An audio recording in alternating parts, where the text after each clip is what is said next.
On day 1, I spawned into the ancient forest as an elemental enderman. Wow. Elemental enderman? Whoa! So I guess that makes me a guardian of nature. Still, I only have 5 hearts. In the blink of an eye, before I even realized what was happening, I suddenly warped a few feet away from myself. Oh wow! I guess elemental endermen have the power to teleport, like other endermen. This just keeps getting cooler and cooler. But I looked around the ancient forest around me and noticed that something was wrong. Really wrong. If the ancient forest is the true home of all elemental endermen, how come I'm the only one here? Before I had a chance to ponder this question, a gang of skeleton vanguards turned up, and they didn't look happy. Dang, looks like we missed one, boys. We better grab this elemental enderman too, or Mr. Boss is gonna kick all our butts. Wait, who's gonna kick your butt? What does this have to do with me? Sorry, buddy, but orders are orders. We gotta bring you in. I didn't feel like I was strong enough to fight the skeleton vanguards yet, so instead, I used my warping power and got out of there. It would have been good news if the place to the ancient forest I'd teleported to didn't already have a creepy whisperer already waiting for me. I just can't win today. I ran away as fast as I could, eventually just laying down under some ancient tree when I got too tired. I need to figure out why those skeleton vanguards were after me. Also, who's this Mr. Boss guy, and what does he have against elemental endermen? On day 2, I woke up under the tree with a sore back from sleeping on the ground. Man, I really need to get myself a bed. I wasn't going to just sit and wait around. I wandered out into the forest to start making my own luck. But first, I'm gonna need some tools. I broke down a tree until I had enough wood and sticks to make a crafting bench and a wooden pickaxe, then mined enough stone to make a stone pickaxe and a stone sword, just in case. That's more like it. As I was wandering through the forest, looking for a big enough plot to build my base on, I saw a secret cabin, with a wind caller watching me from the doorway. I walked over to say hello.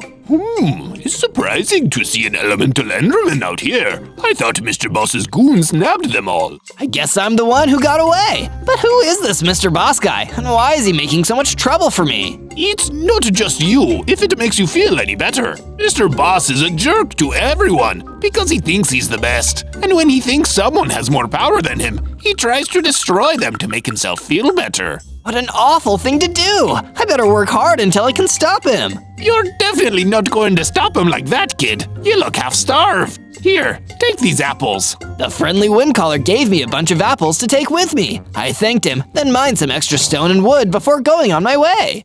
On day 3, I got really lucky. I found some kind of old abandoned structure in the woods where it didn't look like anybody had lived for years. It's a little rundown and creepy, but with a little love and care, this might make a perfect elemental enderman base. So that's exactly what I did. I went through the building, fixing up the broken walls and clearing the cobwebs. It was really coming along. But just as I was starting to make some real progress, I saw a wave whisperer coming right towards my base. I need to take care of this thing before it causes any harm around here. I ran out of the base and drew my stone sword. I warped right over to the wave whisperer and took it on, hacking away until it was nothing but XP. So much XP, in fact, that I leveled up.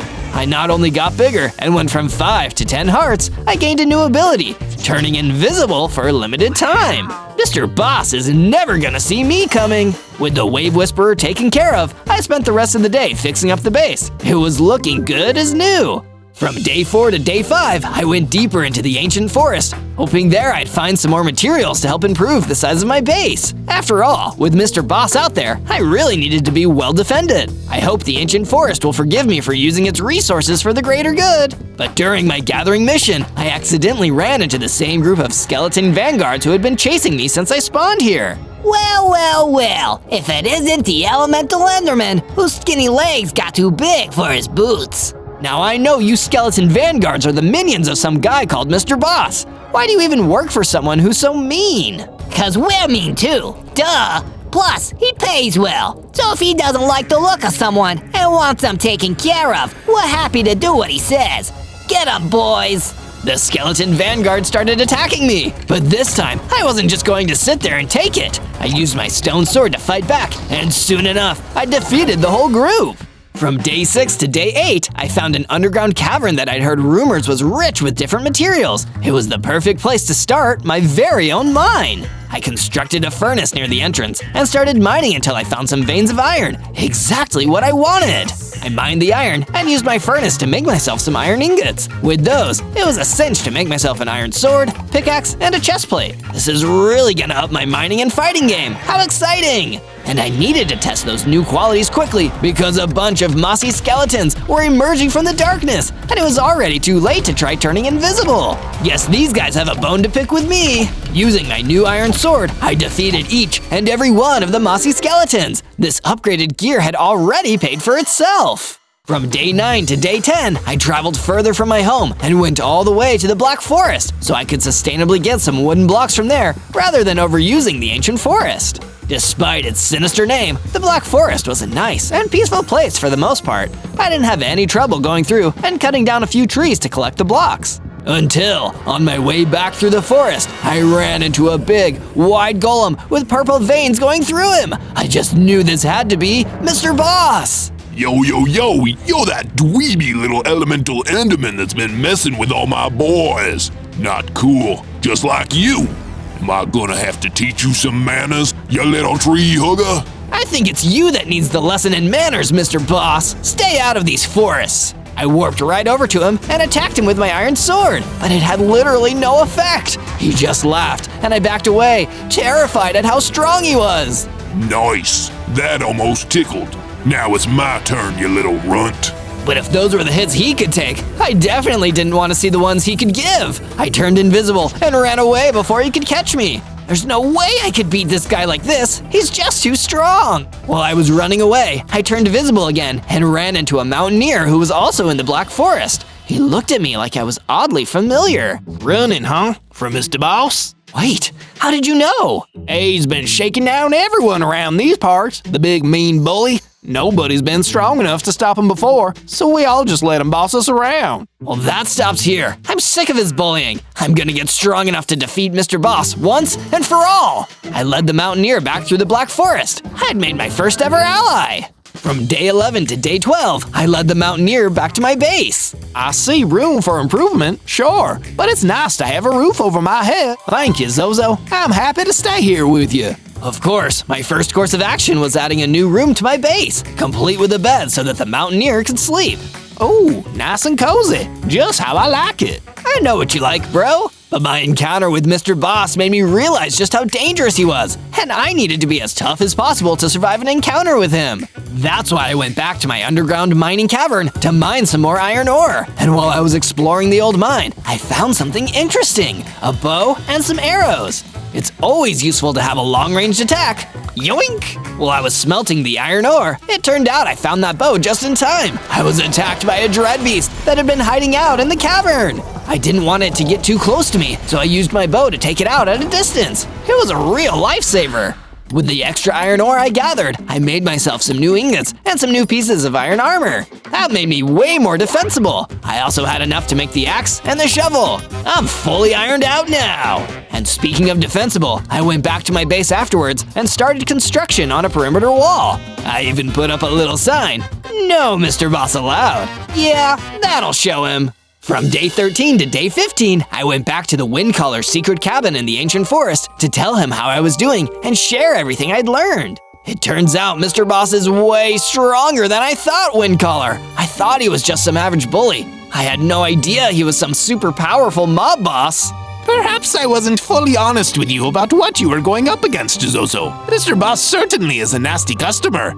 He was your average village defending golem once, but one day he went bad. Sick of working for the villagers, he decided that everyone would work for him. Right now, he's probably in the boss base, a special mansion he constructed to house him and his skeleton vanguards. They're up there, feasting all day, planning what evil deeds they'll commit next. Just for fun, and to feel powerful. And so far, nobody has ever been able to defeat him. But Zozo, that doesn't mean you can't be the first. No, I'm sorry, Windcaller, but I think he might just be too powerful. If everyone else has failed to defeat him, I don't think I'm gonna be the exception. Before Windcaller could try to encourage me otherwise, I left back to my base, feeling ashamed. From day 16 to day 19, I started off just sitting around my base, moping. I already felt like a failure, and if I couldn't even stand up to Mr. Boss, I didn't even know why I spawned here. But my self-pity was interrupted by the Mountaineer approaching me with a quest, an important, personal one. Zozo, I need your help. A good friend of mine, Dottie the Dodo Hippogriff, has been missing in the Crag Gardens for days. I need you to go find her. Of course, Mountaineer, I'll get right on it. I set off on a long journey to the Crag Gardens to find the Mountaineer's friend, Dodie. Lucky for me, but unlucky for her, I almost immediately found her getting attacked by a Dreadlich. Hey, get away from her! This distracted the Dreadlich, giving Dottie a chance to run away. It was just me and the Dreadlich now. You dare come to my domain and tell me what I can and cannot do, Elemental Enderman? Nobody should bully and attack people anywhere, for any reason. Foolish and weak. For this, I shall destroy you where you stand. But it didn't quite turn out that way. Instead, I pulled out my iron sword and fought back. His magic staff allowed him to attack me with his magical plasma, but soon enough, the Dreadlich was defeated, and I'd gained enough XP to level up again. I got bigger, jumped up to 30 hearts, and gained a new power, Elemental Blast. I'll have to test that out on an enemy at some point. With the Dreadlich gone, Dottie came back to thank me for saving her. I'm here because your friend the Mountaineer was really worried about you, Dottie. He sent me back to come look for you. I'm so sorry that I worried him, but I came out here for a very good reason. I was searching for the Scythe of Justice. Oh? What's that? It's a legendary enchanted scythe that apparently lends its users incredible power. It might be exactly what we need to defeat Mr. Boss. Wait, if a weapon like that exists, I might be able to stop Mr. Boss after all. Come with me, Dottie. I have a new plan.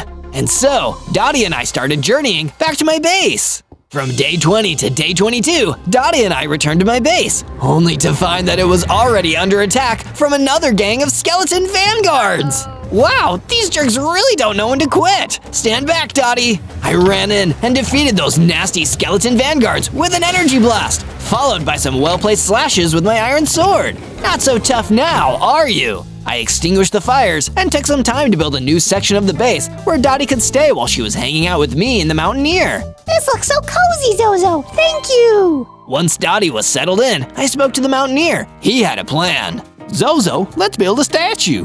I can tell you've been having some motivation issues lately. Maybe if we could build you a cool statue, it'll help keep you inspired and remind you what's important. It's a great idea, Mountaineer. Let's split up and search for some materials. I went out into the ancient forest and gathered up some blocks for the construction. But by the time I came back, I was astonished to find that the Mountaineer had already made some great progress. This is coming on amazingly, Mountaineer.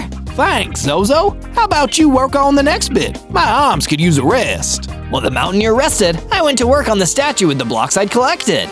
Can you tell what it's gonna be? I wonder if you can guess. Oh, and if you want some more exciting Zozo adventures, hit subscribe and ring the bell to never miss another one.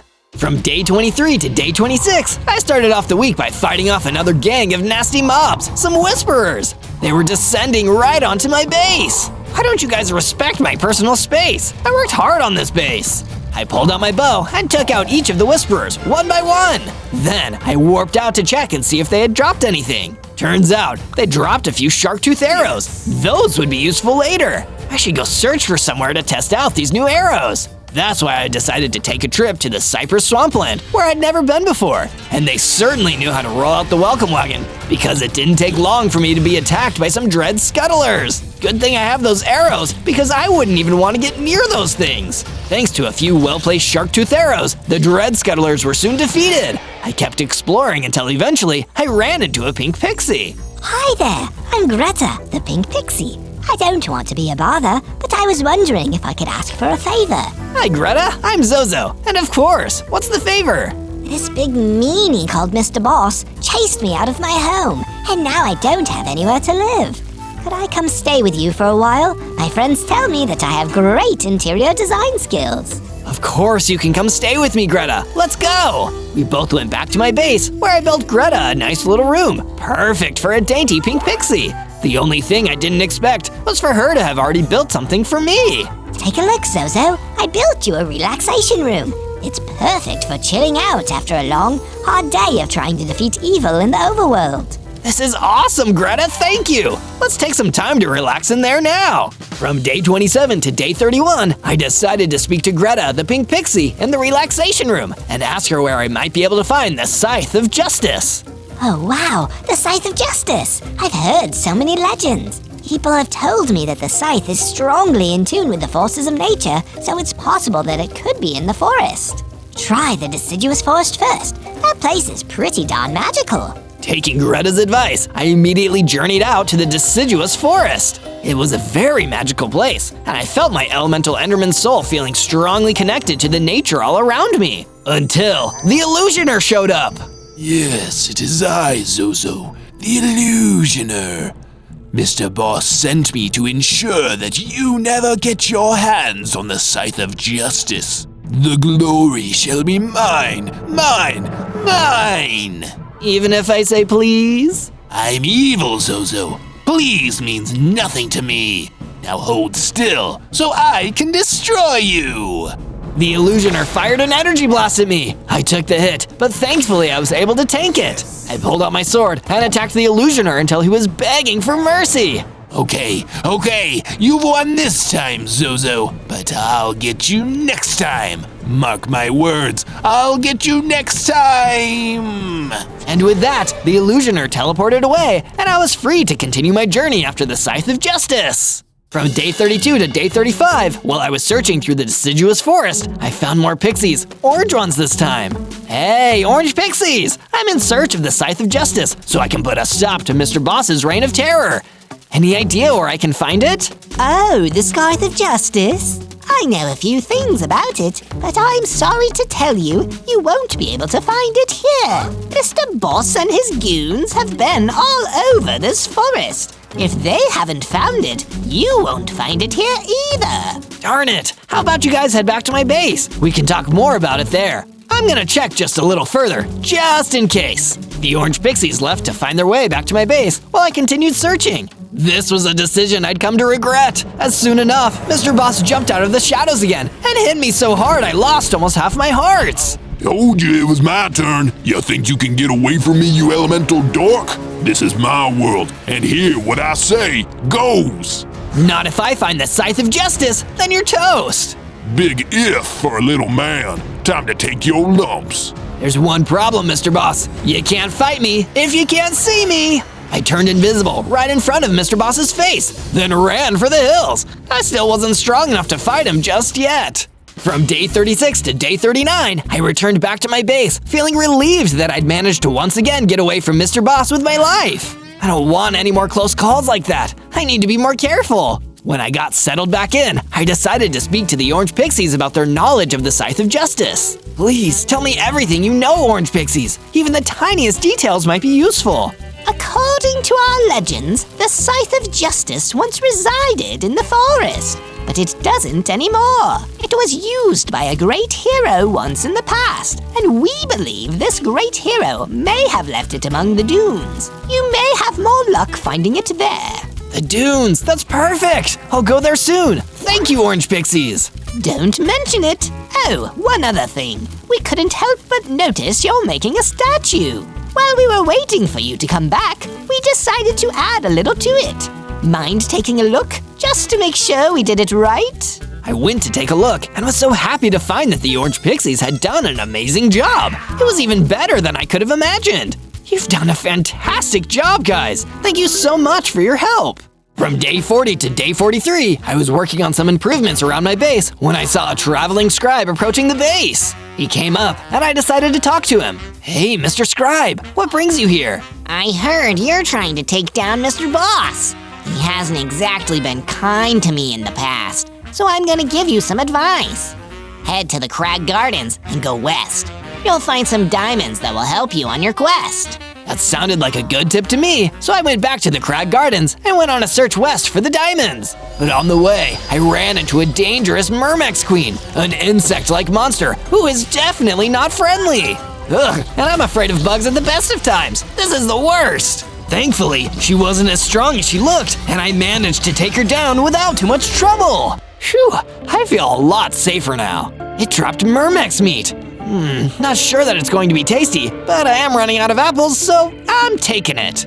I continued my search west until, just as the scribe said, I found a bunch of diamonds scattered across the ground. Exactly what I needed. I traveled back to the base with the diamonds and crafted myself an awesome diamond sword. I can't wait to show this to Mr. Boss. He won't want to mess with me now. The Myrmex meat actually tasted better when cooked than I expected, although I think Gordon Ramsay would disagree. From day 44 to day 49, I headed out to the dunes. I hope I can find the Scythe of Justice out here. Now, if I was the Scythe of Justice, where would I be? As I was exploring and looking around the dunes for any sign of the Scythe, I spotted a Vindicator chef being attacked by a Gorgon. He was doing his best to fend off her attacks, but he was definitely in danger. Hey, you leave him alone! I grabbed my diamond sword and rushed in to help the Vindicator chef. With my help, we were able to defeat the Gorgon together. Phew, I'm glad I came along. So am I. That was a real kitchen nightmare. I thought my goose was cooked. Is there anything I can do to thank you? I make a mean lasagna. Thank you. Actually, there is something.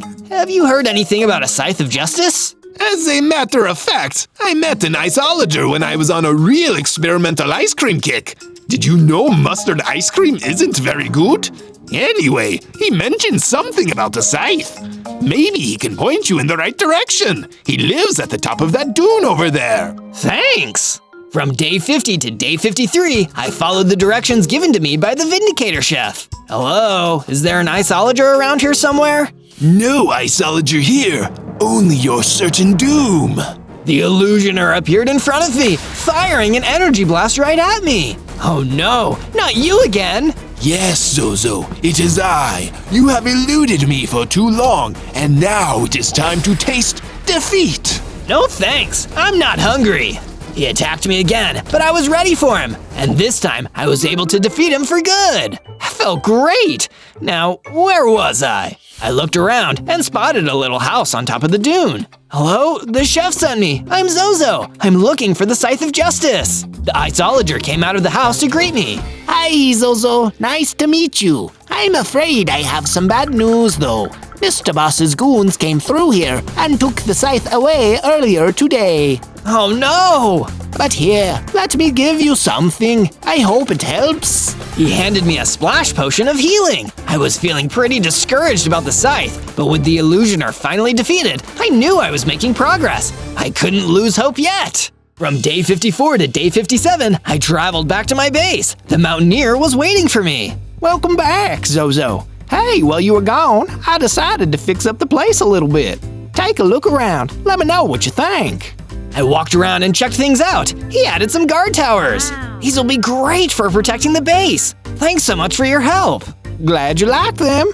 Just then, Dottie the dodo hippogriff came running up to me. Zozo, thank goodness you're back. I need your help. I left my multi-tool in the forest vault. Can you help me get it back? I'd go myself, but I don't have any fighting experience if the bad guys show up. Sure, I'll go look for it now. I headed over to the forest vault and searched for the multi-tool. Hey, there it is.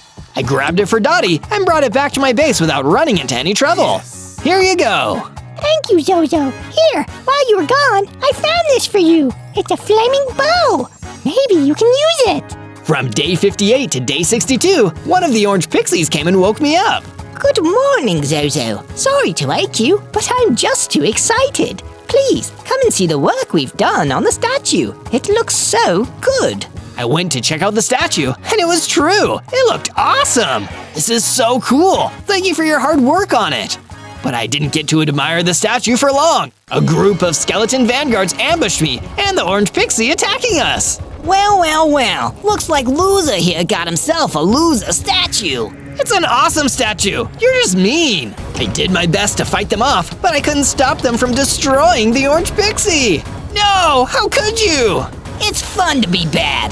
Duh. I couldn't let them get away with that. I summoned the strength to keep fighting, and I defeated all of them except for one, who managed to get away and run off into the woods. I won't let them or Mr. Boss get away with this.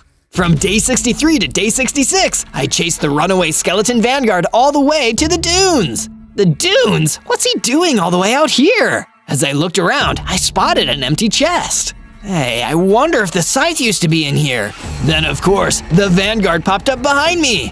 Don't bother looking for the Scythe of Justice. It's long, long gone, hidden in a place where you'll never be able to find it. It's in the forest vault, but you'll never get it back. Ever! Oh, you're gonna cry about it? There's nothing wrong with crying when you're sad, but no, not right now. First, I'm gonna fight you. I drew my sword and attacked the skeleton Vanguard. This time, I was ready, and he couldn't surprise me. I was able to hit him with the flame bow and avenge the Ord Pixie. From day 67 to day 70, I traveled to the forest vault again. But this time, it looked different. Mr. Boss and his goons had definitely been here, and there was a squall golem standing at the entrance to the area. Tiny, pathetic, showing up in places he shouldn't.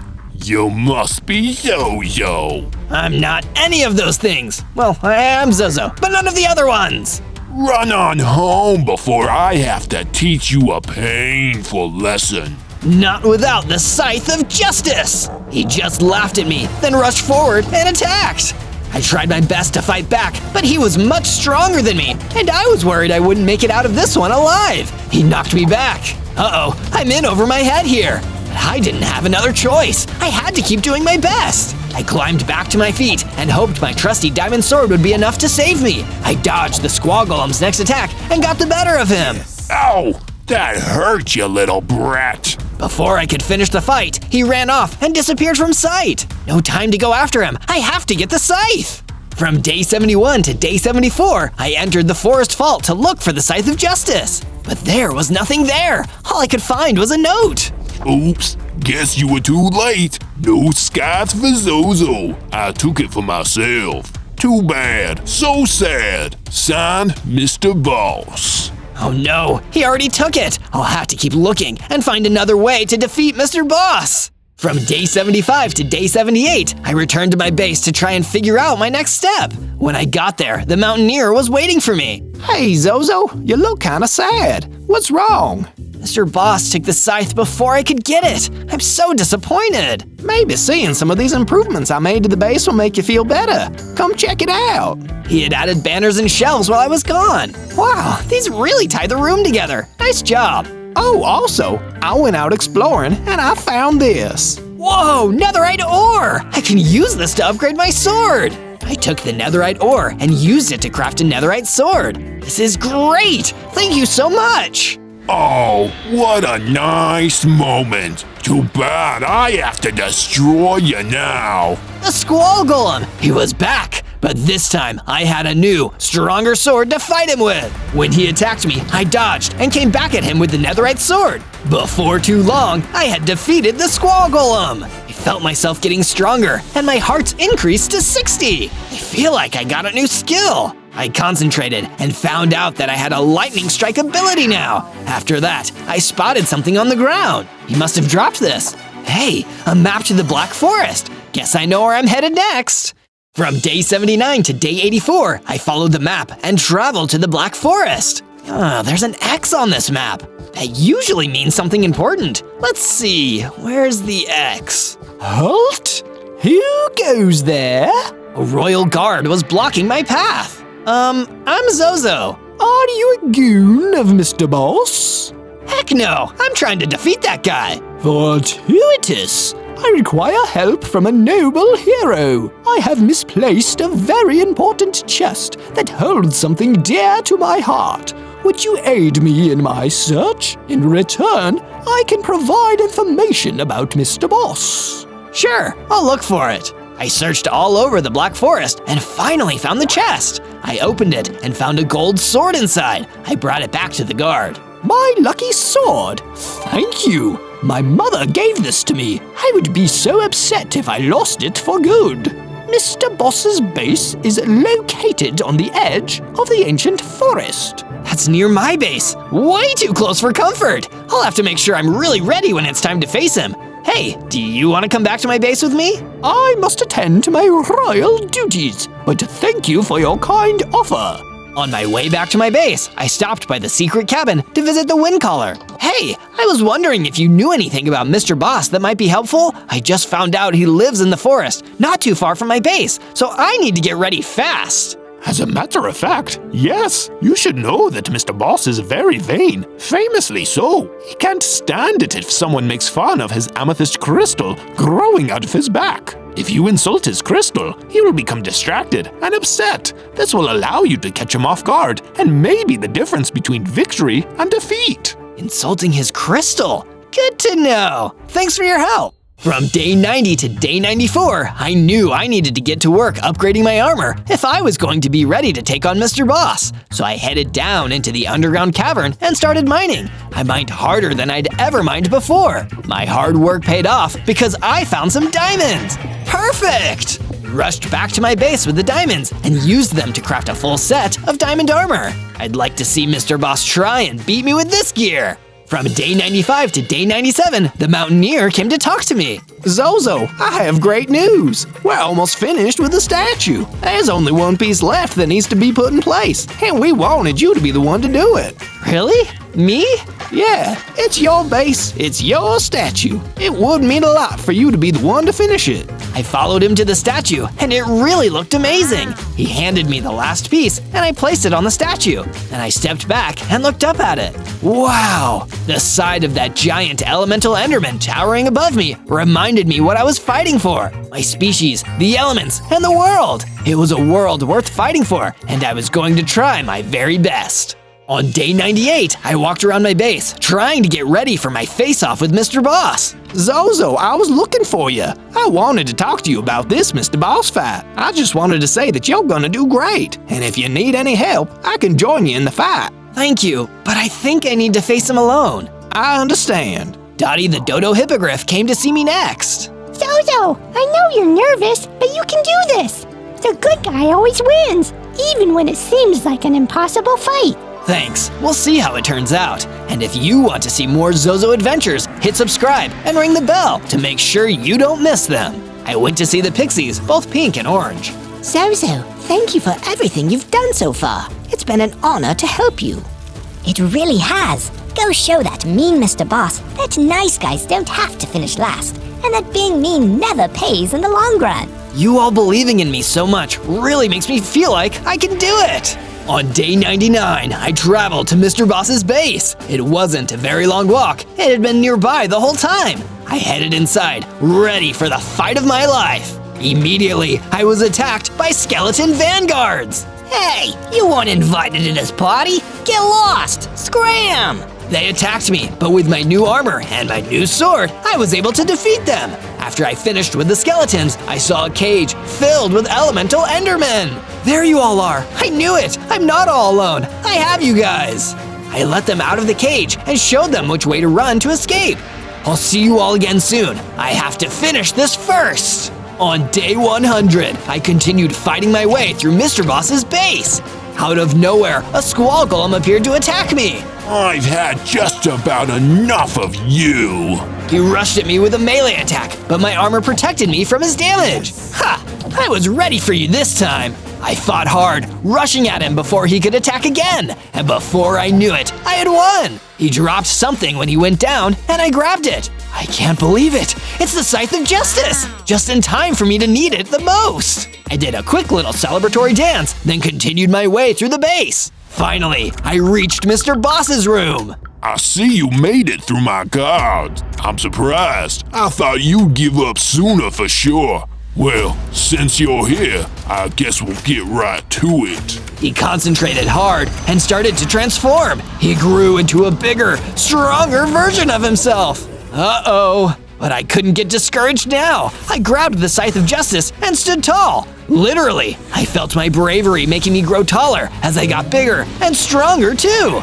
My hearts increased to 90, and I realized I had gained a new ability too. I was ready for the ultimate showdown. It was a tough fight. I was stronger, but so was Mr. Boss. As he knocked me back into the wall, I remembered what I had learned. Hey, what is that growing out of your back? It looks like a zit. Wait, it's supposed to be a crystal. Yikes. What did you say about my amethyst crystal? How dare you? That is one of my finest possessions.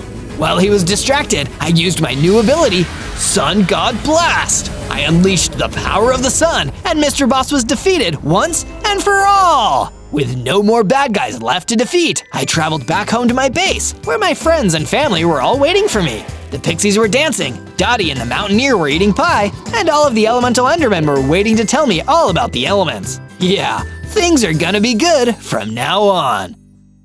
On day 1, I spawned in as an elemental shark in the middle of a tropical rainforest. And before I could understand what any of that even meant, I was surrounded by a gang of terrifying fire elementals, led by a massive magma golem. Looks like we got him, boss. The last elemental who wouldn't bend the knee for ya. What? I feel like I'm missing something here. Everyone laughed at me for saying that, and it definitely didn't make me feel good. The magma golem was the only one who remained steely and serious. I think I'm missing something too.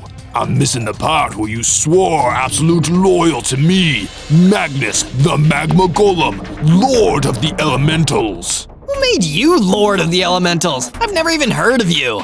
I made myself the Lord, and if you don't bow to me, I'll make you into Shark Elemental Sushi. I think I'd rather make myself scarce. Before the magma golem or his fire elementals could attack me, I used one of my elemental powers to warp out of there and run away as fast as I could. As if this day wasn't stressful enough, as I was running away, I got incredibly hungry and didn't have any food. Could this get any worse? The only food I could find in the tropical rainforest was some apples, but it was being guarded by an angry earth elemental. Would you be down to share one of those apples with me? No, these apples can only be enjoyed by servants of Magnus, Lord of the Elementals. Is there anyone around here who doesn't work for this guy? I fought the earth elemental with my bare fins until I gave up and ran away. Finally, I was able to at least enjoy an apple. This is the one nice thing that's happened to me today. What's going on here? On day 2, I kept running through the tropical forest until I was convinced I'd lost the magma golem and his nasty gang of fire elementals. If there's one thing I can be sure of in this crazy, confusing world, it's that those guys are bad news. When I felt safe, I punched down one of the trees and made myself a wooden pickaxe. And with that, it wasn't hard to mine down into the ground and collect myself enough stone blocks to get started on a base. I think after all this craziness, I've really earned a roof over my head tonight. I used the stone and wood I collected to start building a base with a basic bedroom and living area, complete with a sofa and a couch. I also made myself a stone sword and a stone pickaxe. It wasn't much, but at least it was something. As long as that awful magma golem doesn't come and try to burn it down. But I soon wished I hadn't said that, because a few of the magma golem's fire elementals came blazing through the forest towards me. You thought you could escape us, didn't you, kid? Nobody escapes Magnus or his minions. Sooner or later, you're gonna give in to his demands or be destroyed. But why would I want to work for a guy like him? What is he even planning? You're not important enough to know that. Come on, boys, let's torch him. The fire elementals came for me, and I used my stone sword to fight them back until they were nothing more than ashes. I still don't understand what's happening here. What is this Magnus guy planning, and what part do I play in all of this? You better watch to the end if you want to help me find out. On day 3, I decided it was time to investigate what was going on. After all, if I didn't know the truth, I was at a disadvantage. I started exploring around the tropical rainforest until I found someone who wanted to talk to me about it, and that someone just so happened to be a scary-looking monster mushroom named Fungo. To my surprise, he was friendly. Please, Fungo, tell me about what the deal is with Magnus, the so-called Lord of the Elements. He's been hassling me ever since I spawned here. Ah, that makes a lot of sense. You're a shark elemental, right? And as his name suggests, Magnus, the Lord of the Elementals, wants to get control of as many of the elementals as he can. And if you want to get them too, chances are the only way you're going to be able to do it is by taking the fight to him. Defeat Magnus? Maybe if I get stronger I could do that, but why? I don't understand why he's doing this. Well, take a seat on that log over there, buddy, 'cause that's a much longer and wilder story. So I did as I was told and sat down, but nothing could prepare me for what I was about to hear. From day 4 to day 5, I sat down and listened to the story Fungo the monster mushroom told me about Magnus the magma golem. First, you need to understand that golems are always created by villagers. They are not natural creatures, and as such, they are completely at odds with the natural elements of the world. But when Magnus was created, he learned to hate his own unnaturalness. He was so frustrated by it that he wanted to conquer the elements and make them work for him. One by one, he subdued the fire elementals, the earth elementals, the air elementals, and the water elementals. Through their allegiance, he may be able to control all the forces of the natural world.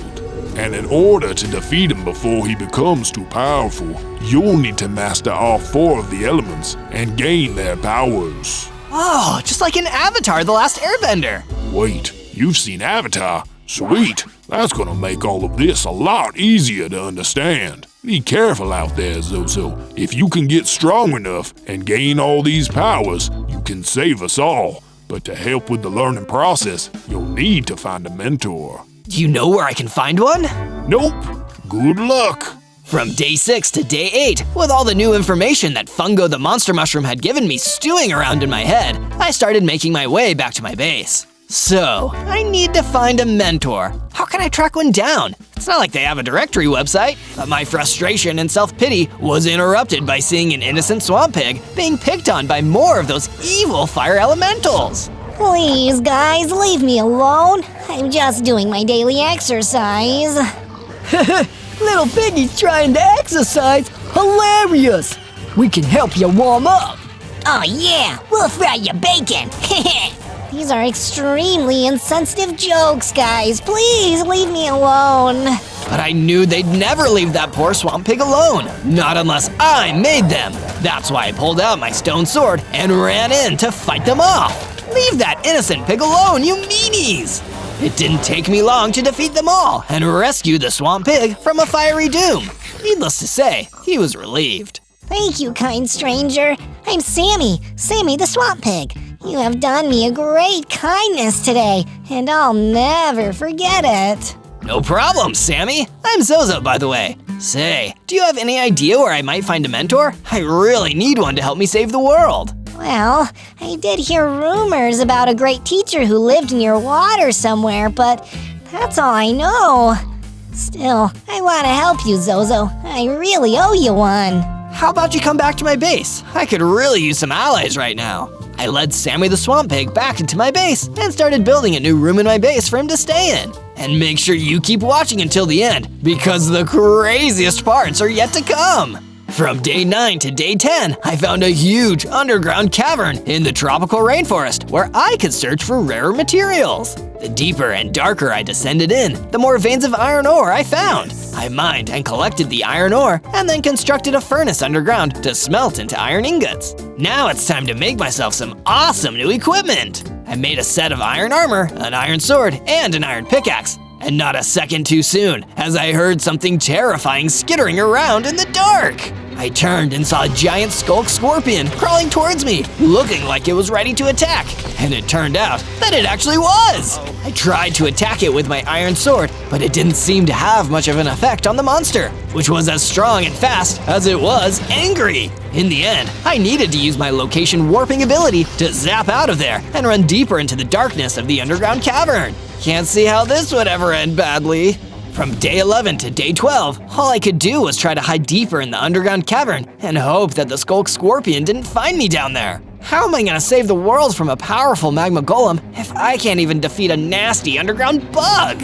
Deep in the dark, my greatest enemy wasn't the skulk scorpion or even Magnus, the lord of the elementals. It was just pure boredom. So when I found a dusty old book, you can only imagine how relieved I was. I certainly never expected that this book would contain the secret to Magnus's rise to power. It was filled with strange Latin text, but then I opened the book to a section called the 3 Enforcers. It described 3 terrifying and powerful golems who worked for Magnus: the Bone Golem, the Diamond Golem, and the Bedrock Golem. These 3 golems were vital for keeping all the elementals in line, and if I was able to defeat all 3 of the Enforcer golems, Magnus's control over elementals would probably collapse. Now I know what I need to do. If I defeat the 3 Enforcers, defeating Magnus afterwards would be easy. But I was celebrating a little too loudly. Suddenly, a vicious fire salamander, a powerful underworld creature, ran towards me. He was a tough mob to defeat since he shot flames at me.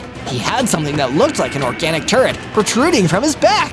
A truly bizarre and scary mob, but with the knowledge of what I needed to do fueling me, I was able to do it. And this gave me enough XP to level up, becoming a bigger, stronger elemental shark with 18 hearts and the ability to breathe fire. Looks like I've mastered one element, 3 to go. Keep watching to see what I evolve into next. From day 13 to day 15, I returned to my base, bigger and stronger than ever before. And when I was back, I saw that Sammy the Swamp Pig had made an awesome addition to the base while I was gone, a whole new floor. Whoa, Sammy, this room looks so cool. What exactly is it? Look, it's a lounge area, Zozo. You need to stay relaxed if you want to be in harmony with the 4 elements. An excellent idea, Sammy. Do you have any news on where I might be able to find the mentor I've been searching for too? I've heard of some strange activity near a pond deep in the tropical rainforest. Maybe that has something to do with it. On Sammy's advice, I ventured out deeper into the tropical rainforest until I found the pond and what looked like a crimson wizard waiting outside it. Stay back, Elemental! I will not serve your master! He fired an energy blast at me that took off a few of my hearts and prepared to fire another. Wait, you don't understand. I'm an elemental, but I don't work for Magnus. I'm trying to defeat him. I'm just looking for a mentor that will help train me to stop him. Oh, I see. Sorry about firing an energy blast at you there, old chap. You can't be too careful these days with Magnus and his minions around. It's okay, I understand. So, can you mentor me, Mr. Wizard? I'm afraid that isn't my area of expertise, but I also wish to stop the diabolical Magnus. You and I can work together to make that a reality. It never hurts to have magic on your side, I guess. Come on back to my base with me. Let's work together. Lead the way, Elemental Shark. I set off back towards my base with one more ally in tow. From day 16 to day 19, I returned to my base with the Crimson Wizard. Because Sammy the Swamp Pig figured I might be returning with a mentor, he'd already built a room for the Crimson Wizard. My base is practically becoming a hotel. I should start charging people. I'd be happy to pay. This room looks wonderful. Before you get too comfortable, Crimson Wizard, I need some advice.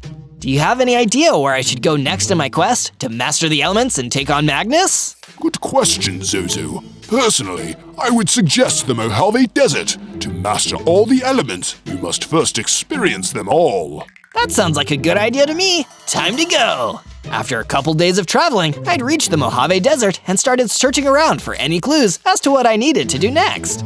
The last thing I expected was to run into a talking desert cat. Hey, little kitty, do you have any idea what I can do to help defeat Magnus, Lord of the Elementals? Meow. Magnus? You mean the magma golem? I think some of his henchmen are around here, just a little further west in this very desert. Maybe go defeat them, and I'll see whatever information I can provide afterwards. That's so convenient. Thank you, Desert Cat. From day 20 to day 22, following the cat's instructions, I went further west into the Mojave Desert. It didn't take me long to find a gang of rowdy air elementals who were just itching for a fight. Hey, look! It's that elemental shark who defied the orders of Lord Magnus. Yep, that's me, but I'm not here for you small fries. That'd be a waste of my time. Small fries? Oh, buddy, you are gonna regret saying that. They flew over to attack me, but I was ready. With my iron sword, I cut them down and defeated each one of them until I was the last one standing. Or so I thought. Turned out, one of Magnus's head enforcers, the Bone Golem, had been sneaking up behind me. I turned just as the Bone Golem hit me, taking off a shocking number of hearts. Immediately, I was fighting for my life, striking him with my iron sword, but it wasn't having any effect. He was so confident, he started throwing his own bones at me. I needed to pull out the big guns and use my elemental powers on this nasty overgrown skeleton. Fire breath, go! I breathed a powerful jet of flames onto the Bone Golem, finally defeating him. And with that, I was a third of the way to bringing down Magnus and his empire of evil. From day 23 to day 26, I went back to tell the Desert Cat about my success. Hey, little kitty, I found those henchmen and I kicked their butts. Meow, that's great news. Those jerks kept making crazy wind and messing up my fur. Now I can nap in peace without worrying about any air elementals bothering me. So, what can you tell me about Magnus, and how can I defeat him? Well, Magnus doesn't like to fight his own fights. He prefers to have his henchmen take care of that for him. So if you can defeat all of his elemental goons, he won't have anyone left to fight for him, and he'll have to face you himself. I guess I just need to make sure I'm strong enough when the time comes. Meow, that sounds about right. Oh, before I forget, maybe you can use this. The cat gave me a potion of power. Thanks, I can definitely use this. Glad to hear it. Now scram, it's my nap time, and I just found the perfect sunny spot. You got it. I left the cat and continued walking through the desert until I found a new area. When I got there, I was jumped by some earth elementals. Say, it's the wise guy who thinks he can defy Lord Magnus. Let's get him, boys. Not if I get you first. Fire breath, go! I blew a blast of fire at the earth elementals and followed it up with an attack with my iron sword. Pretty soon, all but one of the earth elementals was defeated. Wait, if you let me go, I can give you some information. Oh yeah? Yeah, Lord Magnus's headquarters. It's guarded by earth, air, and water elementals. Is that helpful? Yeah, get out of here. He ran away, and I took the moment of victory to drink my potion of power. When I did, I gained 24 hearts, evolving into an even bigger version of myself. And I gained the Earth ability. I can shoot an Earth charge that leaves behind a pile of dirt on the ground. Looks like I just mastered Earth. 2 down, 2 to go. From day 27 to day 31, I headed back to my base. On the way there, I passed the pond again. There was a diamond golem there, waiting for me. He attacked me, and I tried to fight back, but he was way too strong. In the end, I had to run away before he dealt me too much damage. That was a close one. I was scared he'd chase after me, but finally I made it back to my base, safe and sound. Wow, Zozo, look at you. You're so big and strong. Indeed, your stature is most impressive. Thanks, guys, but I'm not done yet. I've still got 2 elements left to master, and I need to get way stronger if I'm gonna defeat Magnus. Still, you must take time to celebrate how far you have already come. Speaking of progress, I have a sense that there is something useful to you waiting at a nearby location, the Rainbow Beach. Then I'd better get going and see what it is. From day 32 to day 35, I traveled to the Rainbow Beach to see what the wizard might have sensed out there. I sure wish magic would be more specific. Oh well, I guess that's just how magic is. As I was looking around, I spotted an iron golem up ahead. Hey there, do you know anything about Magnus? Don't you ever say that name to me! How dare you bring him up in my presence! Oh wait, I didn't mean to offend you. Before I could explain, he attacked me. I drew my sword and fought back, but he was really strong. Turns out though, so was I. After fighting for a while, it became pretty clear that we were evenly matched. Please, let's stop this and just talk. You're lucky I'm getting tired. Fine, talk. I get the feeling you don't like Magnus much. Don't like him? That's an understatement. We used to be best friends a long time ago. One day though, he started getting obsessed with the elements. He wanted to control them, all of them. And when I tried to argue with him, elementals think they're so great. Huh. See how great they think they are when I find a way to control every element. What's wrong with you having one specialty? All I do is iron, but you don't see me complaining. That's because you're a loser, and I don't need to spend my time with losers. If you're not with me, you're against me. He knocked me out and left. I never saw him again. Pretty soon, I started hearing about what he was getting up to, and I realized that the friend I used to know was gone. His jealousy and hunger for power turned him into a villain. That's terrible. I'm so sorry. I'm trying to master all the elements too, so I can beat him and stop him from hurting people. If that's true, then that is a noble goal. I wish you luck, Mr. Shark. Thanks. The name's Zozo. From day 36 to day 39, I traveled back to the tropical rainforest. I really need to upgrade my armor. Let's see what I can find here. If armor upgrades you do seek, then it is to me that you should speak. Who's there? And why are you rhyming? A monster mushroom jumped out from behind a tree. Sorry, When I get nervous, I talk in rhymes. I know where you can get some upgrades. Lord Magnus's base is empty right now, and there are plenty of supplies to be found in there. It's not like he deserves them. You might as well take them. Sounds good to me, but where's his base? In the swamp surrounded by lava. Do me a favor though, if you see a big mean fire elemental running with a gang of other fiery jerks, would you defeat him for me? He tried to hurt me, and I'd rather he not get a chance to try again. You got it! Thanks for the help! Following the monster mushroom's directions, I managed to make my way to the swamps and Magnus's base. From day 40 to day 43, I fought my way into Magnus's base. There was only a few wither skeleton guards, and it was easy to beat them. Then, I ran inside. Jeez, this place really suits the guy. It looks as mean as he is. I didn't have much time to look around because the diamond golem from earlier was inside. Uh-oh, this guy again. I've got to do a better job this time. I started with my fire breath, then followed it up with a sword attack.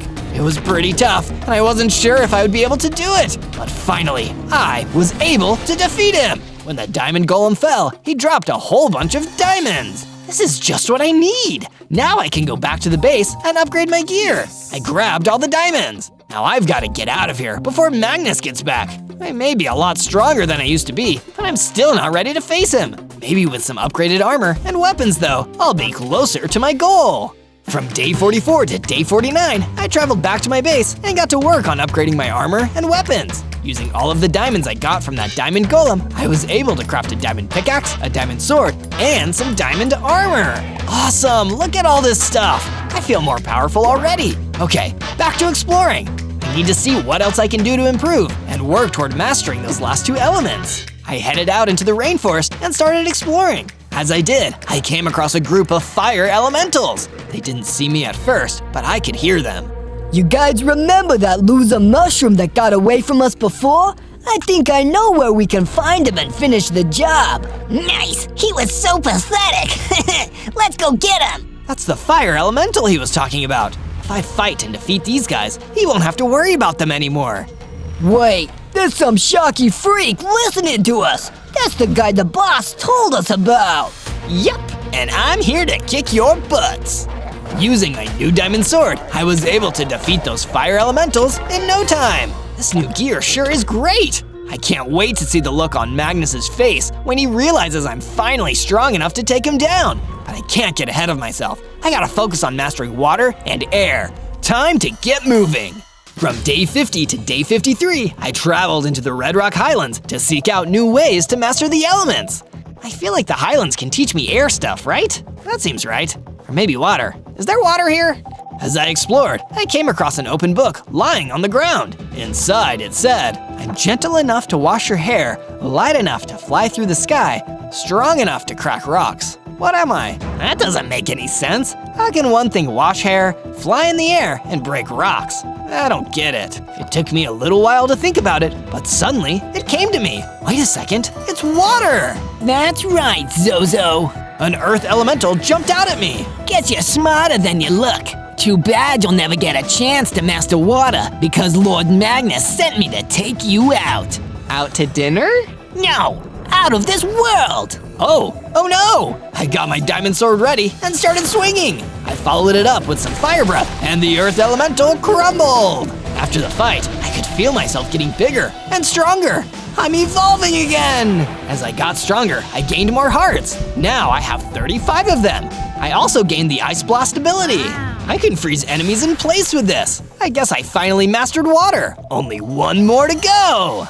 From day 54 to day 57, I returned to my base. The Crimson Wizard had a surprise for me. He built some protective walls around the base while I was gone. As a token of appreciation for letting me stay at your home rent-free, I thought I might work on our defenses a little bit. These walls look really nice. I feel safer already. Thanks! No problem. Now I'm feeling pretty good, but I know I need to get stronger and master the fourth and final element. I need some help. I wonder if there's anyone who can mentor me. I looked around the base for ideas, but as awesome as my new friends were, none of them would be able to teach me about fighting. Wait a second, that iron golem I met before was really tough and cool. I should go ask him if he can help me. I returned to the place where I met the iron golem and sure enough, he was there. Hey, it's me, Zozo. Remember me? I do. How is your quest to master the elements and defeat Magnus going? I've got 3 out of 4 down, but I still need to get stronger. Would you train me? Train you to take down Magnus? It would be an honor. Let's get to work, Zozo. From day 58 to day 62, I started my training with the Iron Golem. He set up a wall of blocks for me. You see these blocks? Break them without touching them. I'll try my best. I used my fire breath to break the blocks. Now try to dodge my attacks. He ran at me and attacked, and I dodged. He had me do a bunch of different challenges and training exercises. I had to run up and down the beach, go out into the water and swim back, and test out all my new powers. By the time I was done, I was exhausted, but I also gained more strength. Sweet! This will help my sword hit even harder. But I haven't mastered air yet. Not yet, but you've made some great progress. I'm proud of you. Thanks for all your help. You've been a great mentor. From day 63 to day 66, I went back to my base. When I got there, I saw a group of water elementals running away from the base. What the? Oh no! They had destroyed my base and destroyed some of the walls. Zozo, help! These miscreants kidnapped the swamp pig! No! I was able to catch up with one of the water elementals, and I hit him with my pile of dirt. Tell me where they took my friend, or I'll hit you again! Zoinks! Don't do that! They took the pig to Lord Magnus's base. There's a prison cell attached to it. They're gonna throw him in there. And I've got to get over there too. No time to waste. I need to save my friend. I'd let the water elemental go and set off toward the Wailing Garth to rescue the swamp pig. From day 67 to day 70, I traveled to Magnus's base on a swamp pig rescue mission. When I reached the swamps, I saw a big cage in the base, and there was the swamp pig trapped inside. Don't worry, I'll get you out of there. Yeah, right. You'll have to go through us first. The water elementals closed in around me, but I had a plan. Maybe I should give you guys the cold shoulder. I fired my ice blast ability at the water elementals, freezing them in place. Then I used my diamond sword to take them out, one by one. The last water elemental dropped a key to the cage. Now let's get you free. I used the key to unlock the cage and let the swamp pig out. Thank you, Zozo. I knew you'd save me. What are friends for? Now let's get out of here before Magnus comes back. We ran back to the base together, and much to my surprise, when we got back, all the damage was fixed. Wow, who did this? I did. I also added some guard towers so we can see threats coming if any more of Magnus's henchmen decide to attack us again. Awesome, thank you so much. From day 71 to day 74, I wasn't sure what to do next. Can I learn about how to master air? I just don't know.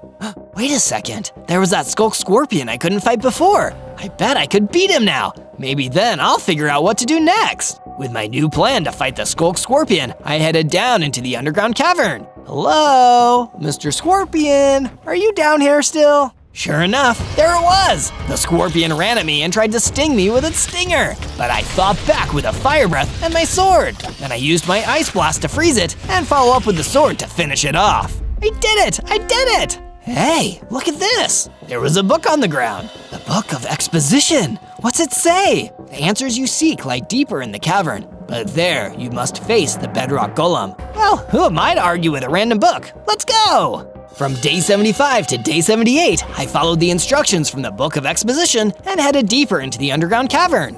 There, I saw a group of earth elementals and a big bedrock golem behind them. Before I could say anything or attack, the earth elementals spotted me. I've had enough of this clown. Why don't you just give up already? Because what Magnus is doing is wrong, and I can't just stand by and let him get away with it. Okay, then don't stand by. Just stand. Die. The earth elementals rushed at me, but I was ready for them. I fought them with my diamond sword. Once they were all gone, I turned my attention to the bedrock golem. Now it's your turn. He was much tougher than the earth elementals. In fact, he was tougher than anyone else I had fought so far. I had to use all of my special abilities to knock him down and out of his misery. That was a relief, and good, because I felt myself evolving again. My hearts increased to 80, and I gained the ability Whirlwind Attack. I did it! I mastered air! I've got to tell everyone! From day 79 to day 84, I ran back to the base to deliver the good news. Hey, look! Look! I showed my friends my new evolved form and tested out my Whirlwind Attack for them. Wow, Zozo, you're amazing! Most impressive. So now what should I do? Excellent question, my friend. I believe the answers await us at the Red Rock Highlands. Shall we go there now? Yes, let's go! From day 85 to day 89, the Crimson Wizard and I traveled to the Red Rock Highlands. Okay, we're here. Now what? Let me see. I had hoped the Highlands would reveal the truth to me when we arrived, but it remains unclear. Perhaps we should see if we can acquire any additional items that might allow you to upgrade your gear? Sure, why not? Together, we searched the area for cool items. I found some more diamonds and gathered them up. From day 90 to day 94, I was gathering diamonds while the Crimson Wizard headed back to the base. All of a sudden, Magnus appeared behind me. Still haven't given up yet, I see. Nope, and I never will. I finally mastered all the elements, and I'm coming for ya. Oh yeah? How are you going to do that from underground? What? What are you talking about? The one element you haven't mastered, the element of surprise. Magnus hit me hard, knocking my diamonds out of my hands. Then he got me again, knocking me out cold. When I woke up, I was in an underground chamber. Oh no, I'm trapped in here. What should I do? Wait a second, Magnus didn't count on me still having this iron pickaxe. I'll use it to tunnel out of here. I wasn't sure how long I'd been out, so I had to work fast and make up for lost time. I dug faster than I'd ever dug before, until I broke through to the surface. Nice try, Magnus, but you can't get rid of me that easily. From day 95 to day 97, I started making my way back to my base. On the way, I was ambushed by a group of Earth Elementals. See? I told the boss burying him wouldn't work. Weeds always grow back. I'm not a weed, I'm an elemental shark, and I'm stronger than you, and I'll prove it. I fought back, and with my mastery of all 4 elements, it didn't take long for me to beat them. I finished my fight with the whirlwind attack and blew them away. Awesome! Okay, no time to celebrate yet. I've got to get back to the base. On day 98, I finally made my way back to my base. Zozo, where have you been? We were worried about you. Magnus surprised me and trapped me in an underground chamber. I had to dig myself out. Monstrous. That's awful. It's okay, I'm totally fine. I made it back, and we still have time for me to use my mastery of the elements to defeat Magnus and restore peace. It's gonna be great! You're right, Zozo. Gee, this sure has been a wild adventure. And to see more adventures like it, make sure to like this video, subscribe to the channel, and search ZOZO! Zozo, allow me to accompany you to Magnus's lair. There, you can finally end this nightmare for good. On day 99, the Crimson Wizard walked with me all the way to the swamps and Magnus's base. He couldn't come with me, but I didn't want him to. It was important for me to face Magnus on my own. There, outside the base, were Earth Elementals, Air Elementals, and Water Elementals guarding it. I was pretty nervous at first because there were loads of them and they all attacked me, but I knew I could do it. I fought my way through the elemental guards, freezing them with my ice blast, burning them with my fire breath, and blowing them away with my whirlwind attack. It took a while to get through all of them, but in the end, I managed. Phew, all that fighting made me hungry. Magnus must be anticipating me because he really did gather all the remaining elementals to guard his base. Now, let me find him. On day 100, I headed into Magnus's base to finally complete my quest. He was sitting on a throne, waiting for me. I escaped your trap. So I see. I had a feeling you might. It doesn't matter. You're going to lose. I don't think I am. See, there's something you don't get about the elements. They require balance. They're equal. None of them are better than the others. Elements don't have lords. They're all equal and work together. Foolish words from a foolish shark. No more talking. Let's fight. He didn't have to tell me twice. He didn't even have to tell me once. I was already getting my sword ready. I used my dirt ability to hopefully trap him, but he dodged it. He came back at me with an attack, but I dodged it and attacked again. All of a sudden, Magnus started shaking and growing. He evolved into a bigger, stronger version of himself right before my eyes. Uh-oh, I've got to step up my game. Ice time! I used my ice ability to freeze Magnus so he wouldn't have a chance to hit me with his new evolved strength. This gave me just enough time to use all the other elements back to back. Earth, fire, air! With all my powers combined, I finally defeated Magnus! It's over! Now we can all coexist in peace again! On day 1, I spawned into the Stony Peaks as an awesome elemental spider! 10 hearts. That isn't too bad. Still, I could probably afford to be a lot stronger. I started to crawl around on my 8 elemental legs. It was in the middle of the night, with the moon shining up above. I couldn't help but feel like something spooky was about to happen. And then, in the cold of the moonlight, a huge, scary werewolf jumped out. Oh, hello there, little one. You look lost. Come with me. I can help you find your way. My, Mr. Werewolf, what big teeth you have.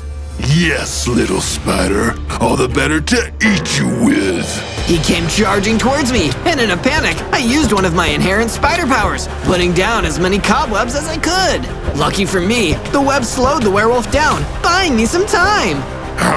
That's a dirty trick. Come back here. No way! I ran away as fast as I could, crawling through the Stony Peaks and trying to escape. But during my daring escape, I was ambushed by some vicious worgans. Not so fast, Spider. We want to play. But I didn't want to play, so I did all I could to escape and find a place to hide for the night. I waited for hours for morning to come, but it never did. The night just went on and on. Something's really wrong here. On day 2, or at least after time for a whole day had passed, I noticed that the eternal night had continued, and a big bright moon still hung up in the sky. This is so weird. Why isn't it ever daytime around here? It just doesn't make sense. But I couldn't afford to sit around and hide. My elemental spider stomach was grumbling. I started skittering around and searching for something to eat, until I happened upon an apple tree full of rich, juicy apples. Ooh, don't mind if I do. I climbed the tree to get the apples, ate them, and then gathered some wood to make a wooden pickaxe. I mined some stone with it and used that stone to make a stone pickaxe and stone sword. If I'm gonna be trapped in a nightmarish eternal night, I might as well at least have a roof over my head. I mined enough stone from the Stony Peaks to start building myself a basic little spider nest. 1 room, a bed, and a few lanterns to offset the scary darkness. Be it ever so spooky, there's no place like home. And while I was admiring my work, I got interrupted by another worgen running in to attack me. Tasty spider. I'll eat you alive. Eat this instead. I lashed out with my sword, striking brave and true until the worgen was defeated. In that moment, I knew that I could stand up for myself. On day 3, I left my base in the Stony Peaks to hang around the Sunflower Plains. It was still in the middle of the deep, dark night. Maybe I can find some interesting materials for my gear or my base around here. Instead, I felt a sudden cold gust of air blowing across the plains. A terrifying presence had entered the space.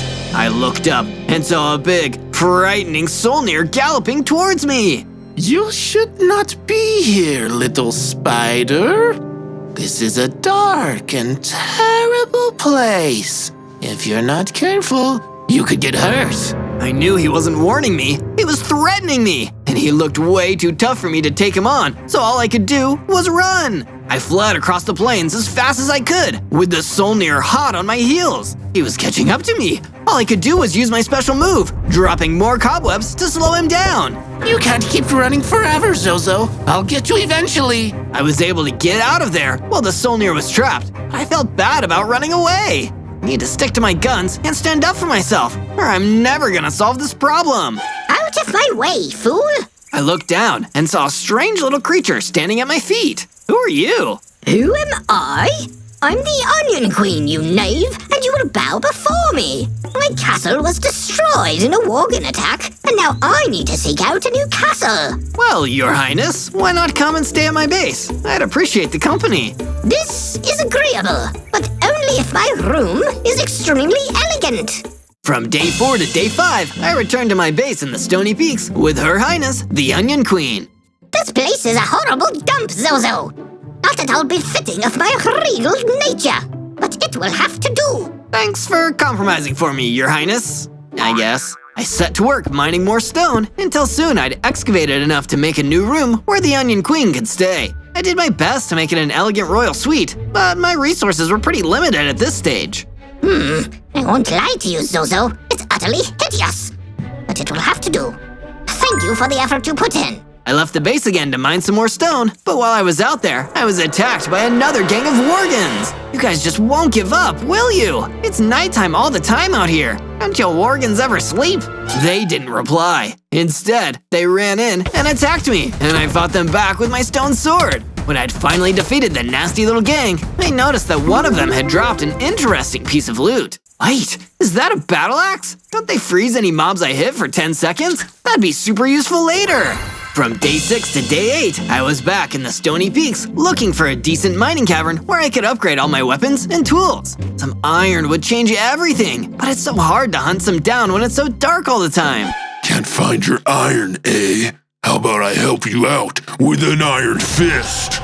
I turned with terror and saw the giant werewolf standing right in front of me. He somehow looked even bigger and scarier now. You nasty little trickster. I bet you thought you were real smart using that trick with the spiderwebs. But with these new weapons, I won't even need to run to get you. That's when I noticed that the werewolf was carrying a stack of javelins. If he was good with them, I was in real trouble. Let's just talk, wolf to spider. I want some answers, werewolf. Can't you tell me why it's so dark all the time? Did you do this? I don't owe you any answers. All I owe you is a javelin to the face. Get running, Spider-Man. I started running away as the werewolf chased, throwing his javelins at me as I tried to flee. I managed to dodge most of them, but when one of them hit me, I lost most of my hearts. Oh no, oh no, no, no, no, no, no! I knew if I took another javelin, I'd be doomed. I needed to make a plan, quickly. Wait, I've got it! I used my cobweb power again, building a wall of them. It wouldn't keep him back for long, but it might at least block some of his javelins. I've never been happier to be a web slinger. With the little time that bought me, I'd managed to escape the wrath of the werewolf yet again. From day 9 to day 10, I was resting in my base, still recovering from that stressful attack by the werewolf. Boy, when the sun doesn't come out, it feels like there's no motivation to get up and get going. But I didn't just get to laze around all day. Instead, the Onion Queen suddenly burst into my room. Zozo, get up this instant! Your queen demands it! You're never going to get anything done if you can't even get out of bed! Sorry, Your Majesty. I didn't mean to upset you. I've taken the liberty of improving your base to make it live up to my own royal standards. Go check outside. I've begun work on constructing a great statue to inspire you into action for my honor. I went outside and saw that the Onion Queen had been true to her word. She'd started building an amazing statue for me, but I couldn't tell what it was just yet.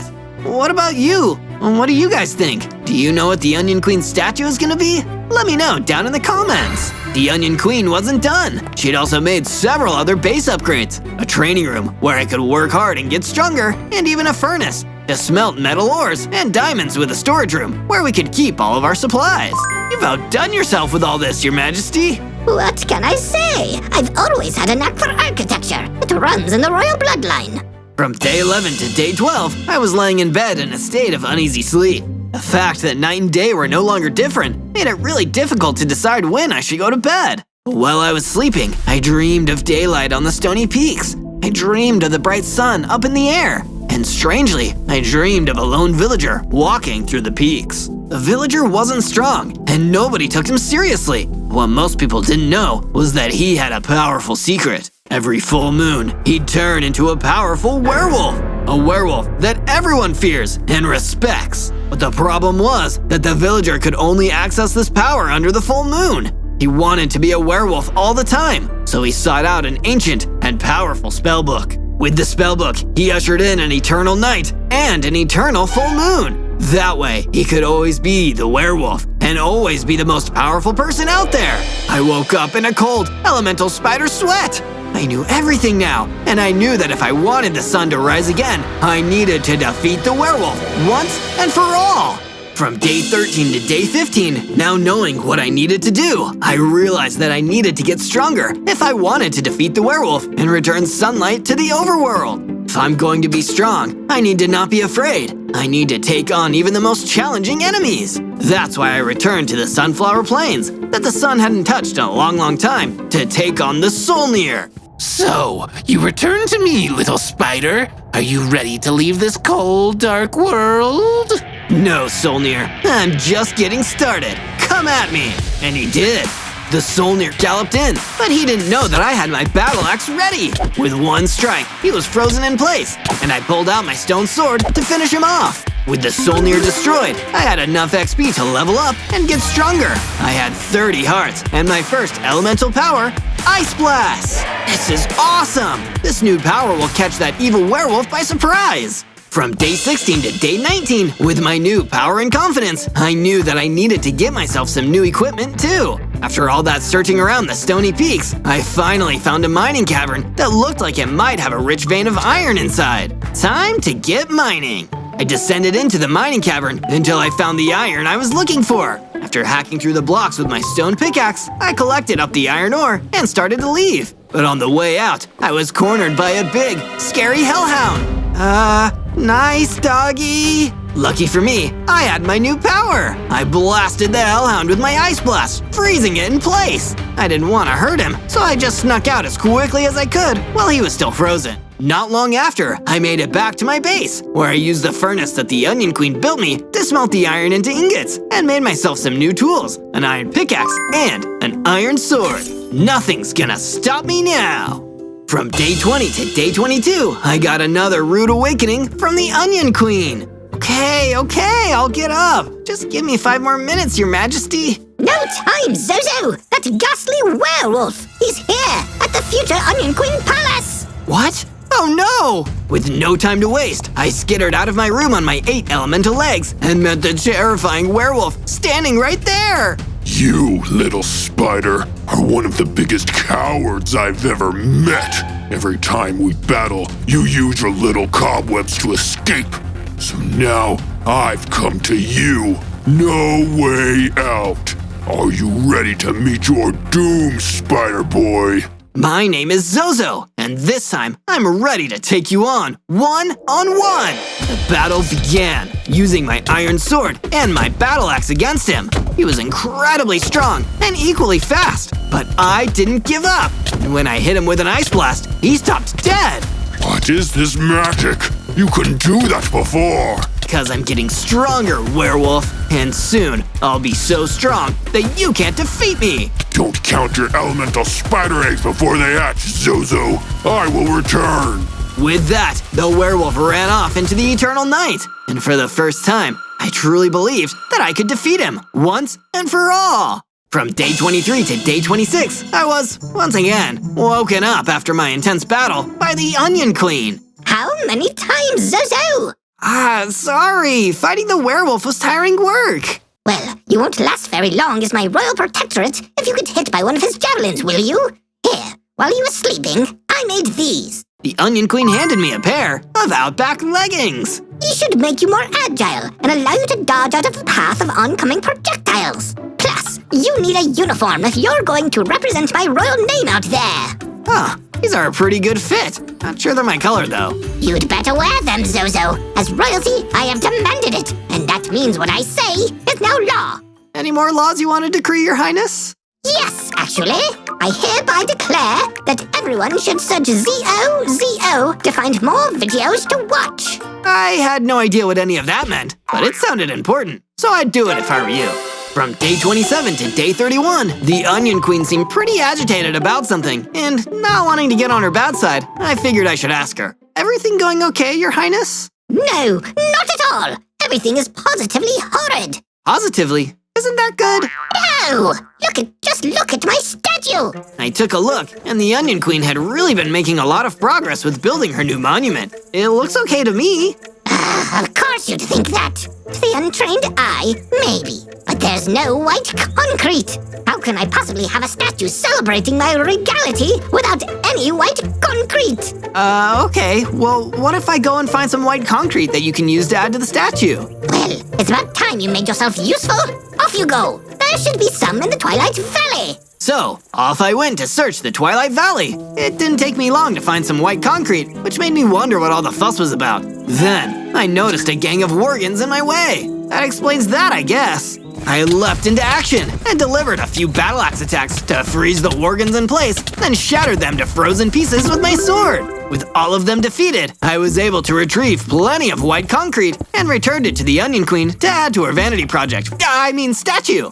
This will do for now, but you'd better head back to the Twilight Valley to get more. Your queen demands it.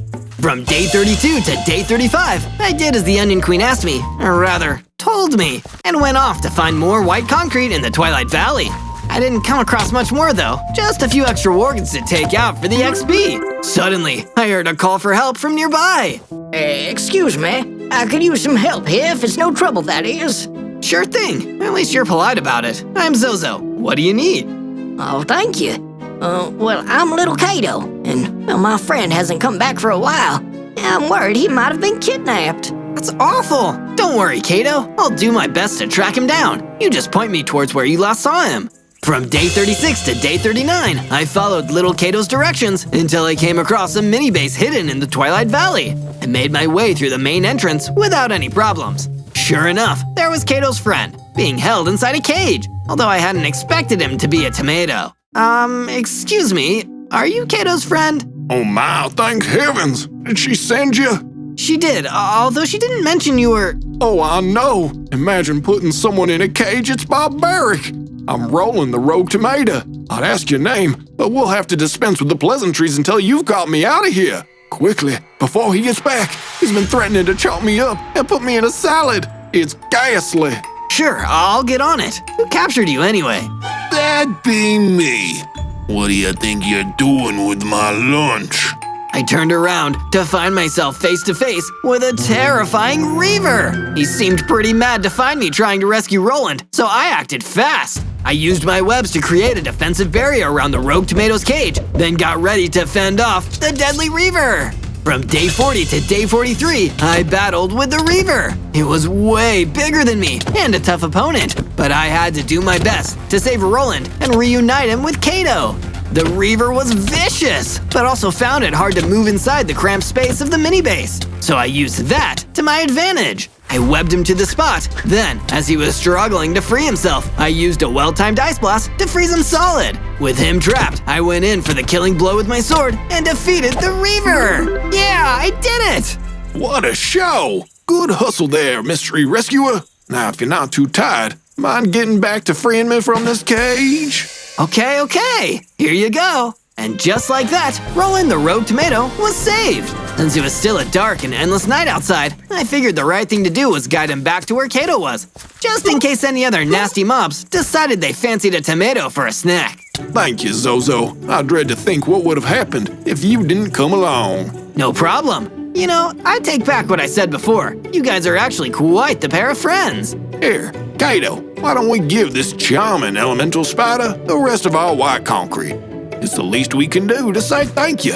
From day 44 to day 49, I left Little Kato and Roland the Rogue Tomato to go off together and headed back from the Twilight Valley to my base back in the Stony Peaks. It had been a hard few days, at least it felt that way. Thanks to no daytime or nighttime, it was hard to tell exactly how long it had been. Although, it seemed to be long enough for the Onion Queen to have more complaints. There you are! You've been off gallivanting for ages! You really expect me to finish the work on this statue by myself? It's manual labor, unbecoming of royalty. Don't you know it's illegal for me to work, since I'm the queen? Is it illegal, or is it just illegal because you said it is? Don't speak like that to me. That's almost treasonous. Did you at least find some more white concrete? Oh, well, I kinda got sidetracked, but I did manage to get some. Well, good. Here, you can use that and the rest of mine to carry on working on the statue. I'm going to go lie down. Remember to make it look stoic, but also down to earth, like me. I decided I'd work on the statue later. In the meantime, I went about building a perimeter wall to give my base some added defenses. I got the idea after seeing that Reaver's mini base. Plus, it'd come in handy in case the werewolf came back while I wasn't around. I thought I told you to finish the statue. That was a really quick nap, Your Highness. I can't sleep for too long. I don't want to look like a disheveled commoner. Anyway, while you've been so preoccupied with less important things, I took it upon myself to work more on my resplendent statue. Well, that's really something. I just hope no mobs spot it from a distance and decide to come pay us a visit. Well, that's for you to handle. I'm queen. I shouldn't have to fight. From day 50 to day 53, I was recuperating at my base when suddenly a javelin came flying towards me. Thanks to my Outback leggings, I was able to hop right out of the way without injury as it hurtled past and missed me. It was the werewolf who had thrown it. He had come back to the base, this time with an army of his vile worgans. Did you think I was done with you? Oh no, now here comes the wolf to flush the spider out. Worgans, attack! The worgans charged at the base, clambering their way over the perimeter wall. I launched a few ice blasts from inside, trying to freeze them as they got closer. The werewolf stormed the base and kidnapped the Onion Queen. I was still fighting off the worgans inside the base when the werewolf escaped with the Onion Queen. The one upside was, I was fighting his minions off a lot easier now and cut through enough of them to level up. I now had a whopping 50 hearts. And even better, watching the worgans invade my base had helped teach me a new elemental spider ability. Now I could climb walls. From day 54 to day 57, I decided to work on repairing the base and fixing some of the damage left behind by those pesky worgans. Even I had to admit, the place felt too quiet without the Onion Queen. Sure, she was pretty bossy, but I suppose she couldn't help it. She was used to having servants and people to do whatever she wanted all the time. I knew that werewolf wouldn't harm her until he got me, so I still had time to mount a rescue. With the repairs all done, I decided to head back to the Twilight Valley and reach out to my other friends. Little Kato was happy to see me. Oh, I'm real sorry about what happened at your base, Zozo. Thanks, Kato. I don't suppose you saw what direction the werewolf took the Onion Queen in? I would have gone back to the Zelkova Forest. That's where the werewolf's lair is. But you really don't look like you're ready to take on that nasty wolf just yet. What do you think I should do next then? Maybe go and make yourself some new equipment first. I mean, only if you want to. I know there's a cave near here with lots of shiny stones in it. Maybe start there. Shiny stones? You mean diamonds? Now that sounds like a good idea. Thanks, Kato. From day 58 to day 62, I took little Kato's advice and headed off to mine for some diamonds. My trusty iron sword and pickaxe had served me well up until now. But if I was going to stand a chance at defeating the werewolf and restoring daylight and save the Onion Queen on top of that, then I'd need some much stronger gear. Venturing deeper into the mining cavern, I quickly spotted the glint of some shiny diamonds and wasted no time prying them out of the cave stone walls. Just as I gathered up my newfound diamonds, it seemed that something was stirring underground.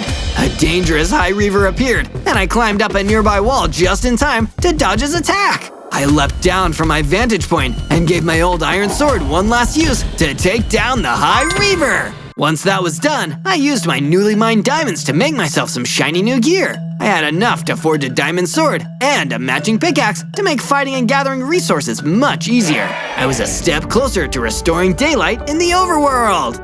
From day 63 to day 66, I made my way back to my base. Even though I had come a long way, I was still feeling uncertain. I knew that if what Kato had said was true, then I was still underprepared to face the werewolf again. In the endless nighttime he had created, he would be far more powerful, and it seemed no amount of new diamond weapons could change that. But as I returned home, I was greeted by the sight of the Onion Queen statue. It stood, unfinished, and part of me thought it would be right to finish it. But I changed my mind. No, she should be here to see it completed. Although she bossed me around, we were still friends, and I had to get her back. After all, I was meant to be her protector, right? So I readied myself for the next part of my quest, to find the werewolf's den, defeat him, save the Onion Queen, and finally bring an end to the night. And if you want to help me get there, then why don't you subscribe by clicking the button below? And make sure to leave a like on the video and comment to show your support.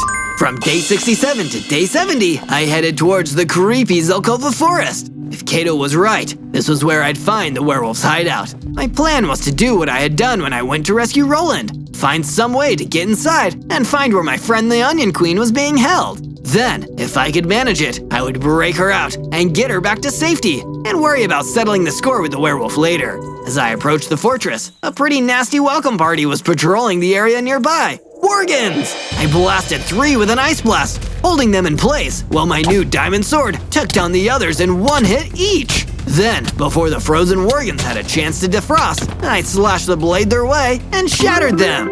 I figured out quickly that there must have been so many of them here guarding a way into the werewolf's den. And sure enough, after I looked around, I found a button that opened up the entrance into a tunnel. This was my way in. From day 71 to day 74, I traveled through the long, dark hallway into the fortress. In fact, since there was torches on the wall, the dark down here wasn't so bad. It was actually easier to see my way around than outside in the endless night.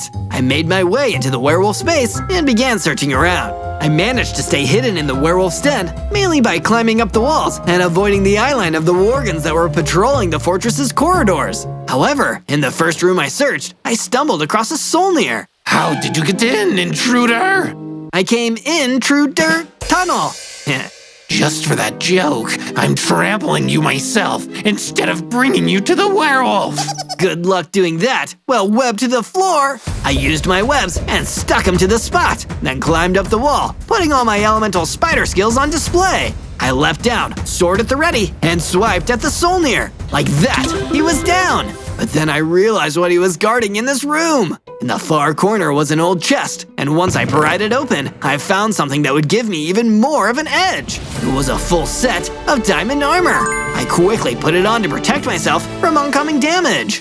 From day 75 to day 78, I continued to look around for the Onion Queen. After searching high and low, I eventually found where the Onion Queen was being held. Zozo, I never thought I'd see you again. Please get me out of here. Compared to this awful cage, your base is a palace. It's okay, Your Highness. That's why I came here. You mean even after I've been so crude to you, you still came to rescue me? Sure, that's what friends do. Friends? What are those? Is that another word for servants? I'll explain later. With a few swings of my sword, I broke the cage wide open, and the Onion Queen was free. She ran off, and before I could join her, a certain sinister someone jumped out in front of me. Not so fast. You thought it would be that easy? I knew you'd come and get the queen. In fact, I was counting on it. Now you've saved me the trouble of bringing you here myself. The werewolf! It was a trap! I leapt into battle and swiped at him with my sword, catching him by surprise with a flurry of attacks. He was still too tough for me to fully defeat, but I had to try. With a few more well-timed hits, I was able to weaken the wolf enough for me to flee and head back out through the tunnel to safety. From day 79 to day 84, although I was heading back to base, the werewolf wasn't taking our escape well. That pesky elemental spider thinks he can scuttle into my home and steal from my larder. Not on my watch! The werewolf went to find the book of spells he owned, the same one he had used as a villager to stop the sun from rising and keep the overworld trapped in endless nighttime. Here's the incantation. He began casting another magic spell. Outside in the sky, the glow of the moonlight got brighter. He grew into an even bigger, scarier werewolf than he was before. Yes! With more moonlight, my strength will increase, and there won't be anything that Zozo can do to stop me. No elemental spider can stop the power of the moon! From day 85 to day 89, I finally made it back to the Stony Peaks in one piece with the Onion Queen behind me. I think I've nearly got it. So friends are other people who you...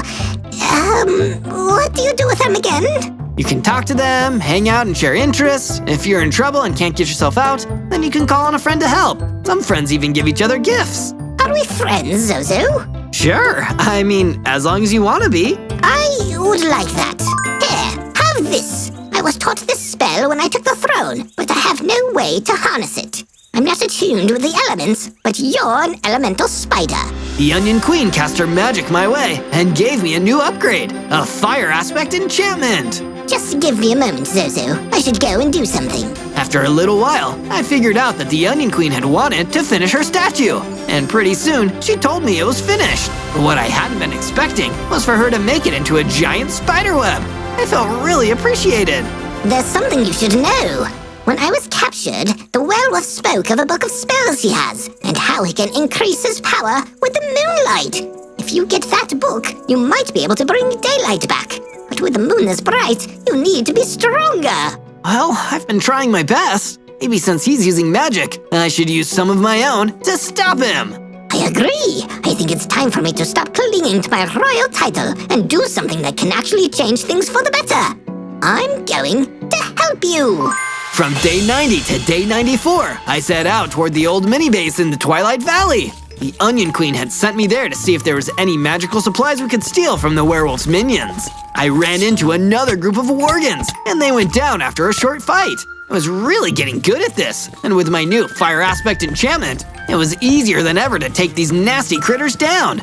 Their boss would be another story, though. I searched around the mini-base and found another chest. Perfect! I wonder what's inside. I opened it up and was delighted to find a potion of power. This would be perfect to give me a boost of strength to help me take down the werewolf. I'd still need some more help in order to beat him. And that's when I remembered what I taught the Onion Queen. From day 95 to day 97, I went back to my base, and to my luck, the exact person I was hoping to see was right there waiting for me.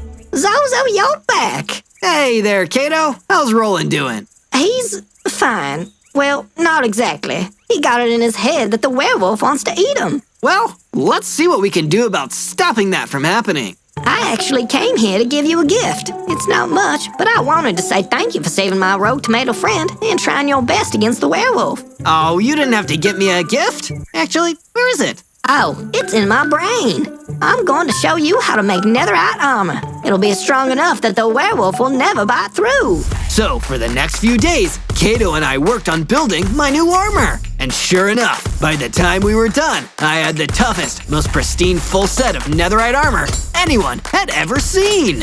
On day 98, I was preparing myself for the final battle. This was it. After nearly a full 100 days of night, I was getting ready to face off against the werewolf for the third and final time. I had my potion of power ready to drink, and I was decked out in my sweet new netherite armor. There was only one thing left to do. Search for more videos by typing ZOZO and leave me a comment telling us what you want to see us survive 100 days in Minecraft next. Okay, 2 things left to do.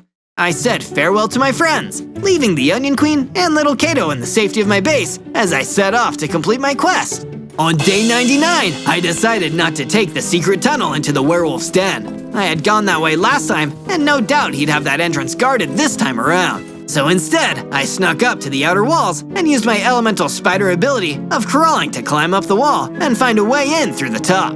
Once I was inside, I decided it was time to get ready for the fight. I already had on my netherite armor for protection and my diamond sword to do some damage. But the werewolf had the power of being a wolf and the moon on his side. So I drank my potion of power and leveled up. The potion made me even stronger. I now had 100 hearts and the power to fire energy blasts. Now this would be a fair fight. And not a moment too soon, because the werewolf came barreling down the halls of his fortress towards me. I could smell you a mile off. You've been a thorn in my side for too long, Zozo. Now it's time to squash this itsy-bitsy elemental spider. We clashed, and I used my sword to block the swings of his claws.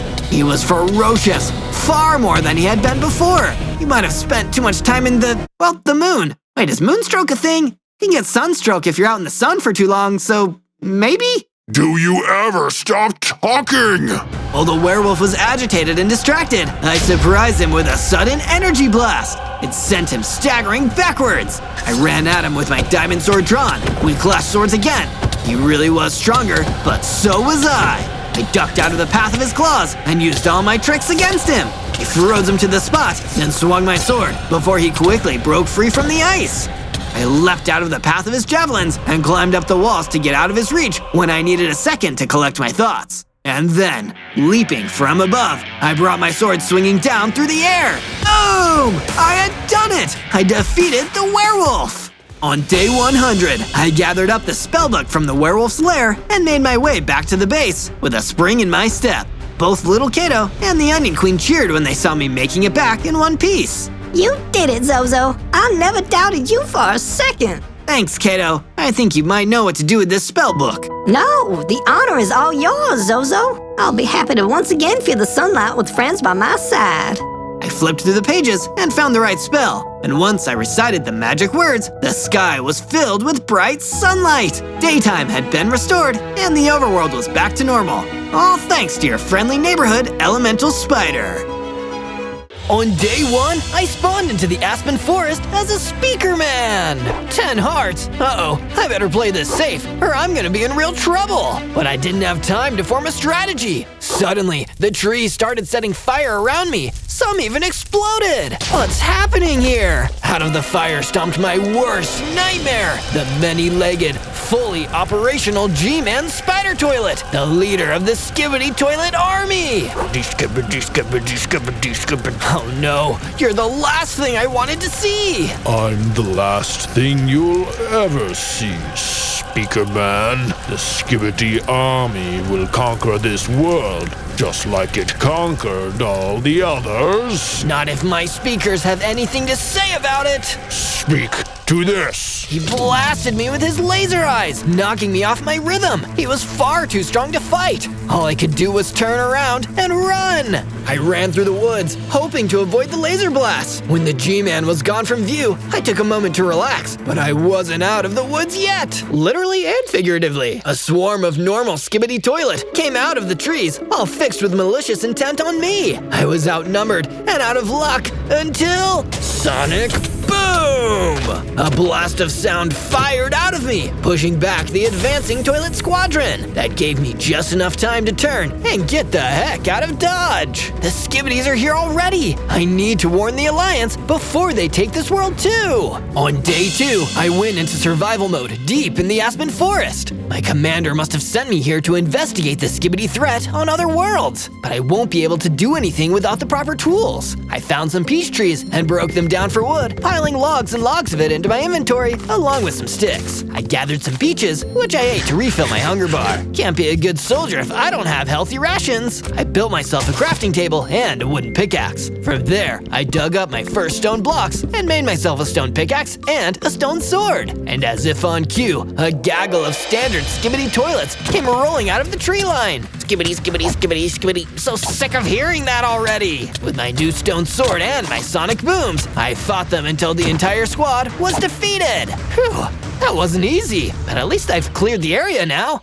Maybe I should make a base here. With the spare wood I'd collected earlier, I started building myself a basic one-room base. It isn't much, but every war effort needs to start somewhere. On day 3, I headed out into the canyons. There, I could find plenty of stone to harvest. A wooden base is fine for a start, but given some of my enemies have laser eyes, I need something a little stronger. I was halfway through mining stone blocks out of the canyon walls when I saw some strange bony creatures flying above. Soul vultures! One flew straight down towards me and started circling me. Yeah, fresh meat. Haven't seen one like you before. Ah, stop biting! I'm from another world, and I'm here to save you all from a terrible threat. Shush now, Speaker Boy. Food doesn't talk. The soul vultures descended on me, and there were too many of them to fight off, even with my sonic booms. All I could do was turn and run before they picked me to the bone. I guess not all of the creatures here are unified against our common enemy, but that didn't mean everything here was against me. On my way back through the canyon, I ran into a mandrill sitting alone. She looked upset. Is everything okay, Miss Mandrill? My name's Mandy, and now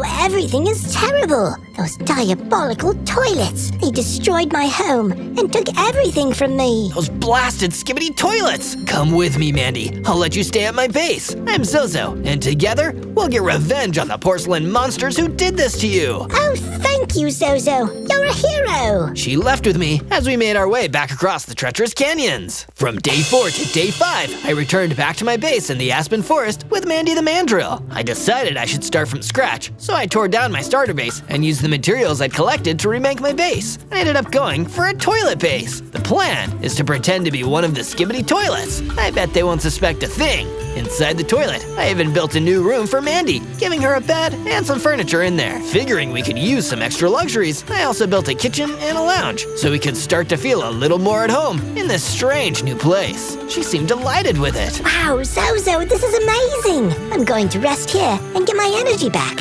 Thank you for all you've done. Rest well, Mandy. When you're fully recuperated, we'll talk strategy. Mandy retired to her room while I conducted a perimeter search around the area. I needed to make sure that no one found the new base suspicious. That was a good instinct because a squad of Skibidi Toilets were right in front of me. I'm putting my war face on. Or I would, if I had a face. I drew my sword and fought them to the last bowl. It wasn't easy, but in the end, my battle experience served me well, and they were destroyed. And even better, once they were gone, they left behind a new tool, an anti-Skibidi chemical blaster. This falling into my hands is probably the last thing that they wanted. I'm gonna make them regret it. From day 6 to day 8, I left for a pasture outside the forest, knowing that we'd need some more natural resources for the base. It was just my luck to happen upon some pigs. Our army is gonna need rations. pork and bacon will do nicely. I herded some pigs back to the base and built a sty for them in just the right spot. I don't have that many pigs, all things considered. That's why I returned to the pasture, ready to shepherd some more. Then, boom! A rocket hit the ground next to me, causing a massive explosion. It left me badly injured. And even worse, when the explosion cleared, I saw the G-Man spider toilet skittering towards me. Your end is nigh, Speaker Boy. None shall stop the Skibidi army. Before I even had time to equip my blaster, he unleashed his full arsenal, firing rockets and his laser eyes. There was no way I could fight him, especially injured. All I could do was run away, dodging as best as I could. G-Man was not a force to be messed with. Thankfully, in the end, I still got out of there, injured, humiliated, but alive. From day 9 to day 10, I was back at the base, still recovering from G-Man's devastating surprise attack. He was still a lot stronger than I'd possibly accounted for, but at least I wasn't alone. Mandy the Mandrill approached me while I was in bed with some encouraging words. You helped me, Zozo, and now I'm gonna help you. The war effort against the Skibidi Toilet Army won't work unless we all pull together. Go look outside. I've made you something that I think will help inspire you. I went outside and saw that Mandy had been constructing the start of a huge, amazing statue.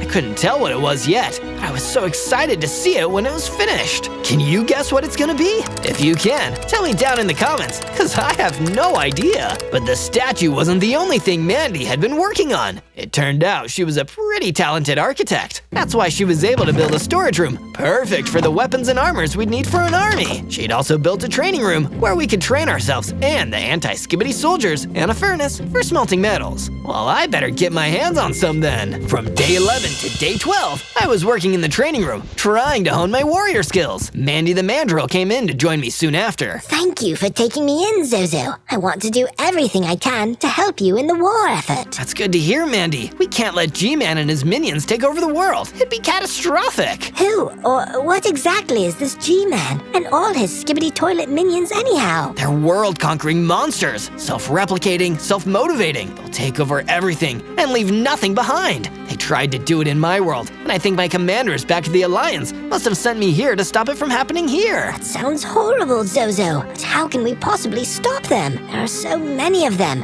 and they're so powerful. All we can do is fight, Mandy. Fight with everything we've got. That way, even if we lose, we'll lose honorably. Sounds like a plan to me, Zozo. We'll never let those evil toilets win. From day 13 to day 15, I went back to the canyons to settle an old score. How can I be expected to be a good soldier and take on the Skibidi army if I can't even beat some soul vultures? The second I saw one of them circling above me, I couldn't help but feel nervous. Then, it spotted me and swooped down to engage. Back again, Speaker Boy?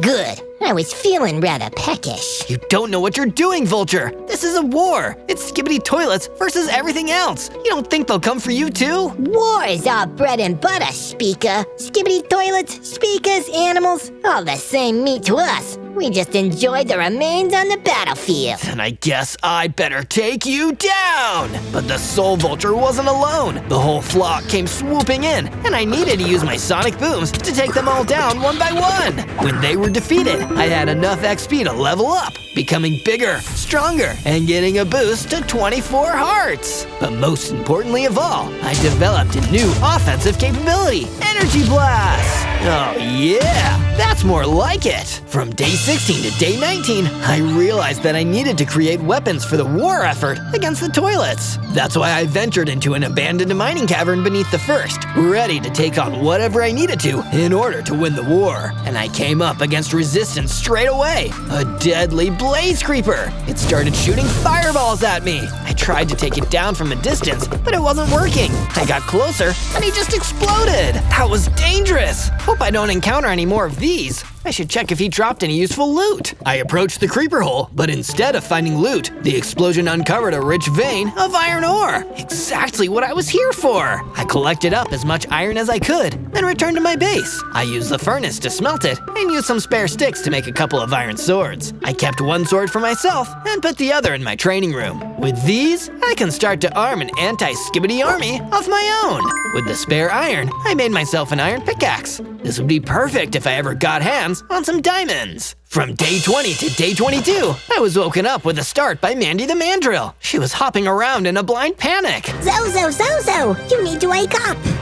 What's happening, Mandy? You're confusing me. G-Man, he's right outside. Said something about wanting to stamp out the resistance personally. Oh no, then I'd better get out there and stop him. I grabbed my weapons and ran out to face G-Man. He wasted no time in firing one of his rockets, which barely missed me. You've gotten stronger, Speaker Boy, but not strong enough.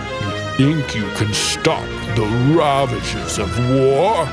We will consume all. The Skibidi rampage will never end. You're not a wall. You're barely even a speed bump. All this talk, G-Man. I think it's because you're afraid. But I'm not about talk. I'm about action. Let's fight, you clogged up toilet. The battle began. He blasted me with his laser eyes, but I was much stronger than I used to be. I volleyed sonic booms and energy blasted him, and when those had thrown him off balance, I pulled out my Skibidi blaster and let him have it. Clearly, it was all a little too much for him. He broke away from the battle and used his rockets to destroy the blocks between us. You got lucky, Speaker Boy. Next time, my minions will deactivate you for good. He skittered off into the desert. Think I saw a crack in its ceramic armor. Maybe I can win this war after all. From day 23 to day 26, I worked tirelessly in order to build an upgraded weapon that might turn the tide of the war against the insidious Skibidi toilets. I had to enhance my own individual abilities so that the next time I met G-Man, I could deal some real damage to him. Since fighting with music was my specialty as a speakerman, I chose to make a guitar weapon that would amplify the sonic frequencies of my speaker head. What an awesome idea for a weapon! I went into the training room to start trying it out on some blocks and found it was insanely effective. Now I'm loud and proud. Proud to be a devoted soldier fighting back against the forces of Skibidi, that is. And if you want to support the cause and help me in my other crazy adventures, remember to search Zozo in order to find more of my videos. But for now, I'm going to get back to preparing for the battle so that we can win this war. From day 27 to day 31, I was baking some peach pies when Mandy came over to tell me she completed more of the statue and wanted to show me her progress. This way, Zozo. It's really cool. Okay, wait for me. I followed Mandy out to the area where the statue was being built and gazed in wonder at what it had already become. This would certainly inspire the troops to fight, but I couldn't help but feel as though something was missing. Hey Mandy, don't you think that part could use a bit of red concrete? You know, to really make it stand out? You're right. I totally see that. But it's pretty rare around these parts. You'll have to travel to the Grag Gardens for it. I've never been there before, but if it's for the statue, I'll do it. Be careful out there, Zozo. The Skibidi enemies are everywhere. You know me, I'm always careful, especially in enemy territory. Within a couple days' journey, I found myself in the Grag Gardens. Just as I had feared, the Skibidi toilets had already spread to this biome too. Skibidi, skibidi, skibidi, skibidi, skibidi, skibidi. A bunch of them came at me all at once, so I pulled out my guitar and started swinging away. The sonic waves were more than they could have, and were able to quickly defeat them all. When there were no more Skibidi toilets in the area, I found out what they were guarding. It's a treasure chest with a whole bunch of red concrete and some extra red nether bricks. My quest was not in vain. I gathered the material and began to make my way out of the Grag Gardens. From day 32 to day 35, I was attacked by another pair of Skibidi toilets while on my way out of the Grag Gardens. This is bad. There are more of them here than I thought. I struck them down with my guitar and scanned the area for more of the enemy. Thankfully, there weren't any more Skibidi toilets, but there was a swamp pig. There was me. You should get to safety. This whole biome is crawling with those creepy Skibidi monsters. I want to, but not without my best friend Otto the Ocelot. He was taken by a Skibidi spider, and now he's trapped. Those Skibidi fiends! I've been fighting against them for as long as I remember. Maybe you can help me get Otto back. I'll be all over it, like flies on trash. From day 36 to day 39, I followed the swamp pig's directions to the lair of the Skibidi spider that took his friend. It sounded dangerous, so I went along to spare the swamp pig from the troubles of the battlefield. When I got to the enemy base, I went into stealth mode and searched around for an entrance. I could hear the telltale annoying song of the Skibidi toilets from inside the base, and that told me that I was getting close to where the Skibidi spider was. Skibbity bop bop, yes yes, skibbity bop, neep neep. Please stop! Someone get me out of this toilet! I can't deal with any more of this song! I looked and could see that Otto the Ocelot was inside a dungeon cell in the base, forced to listen to the song of the Skibidi Spider over and over. That's terrible. I need to do something, but I need to be smart about it. Maybe if I tune my guitar a bit, I'll be able to take them by surprise with a new sound.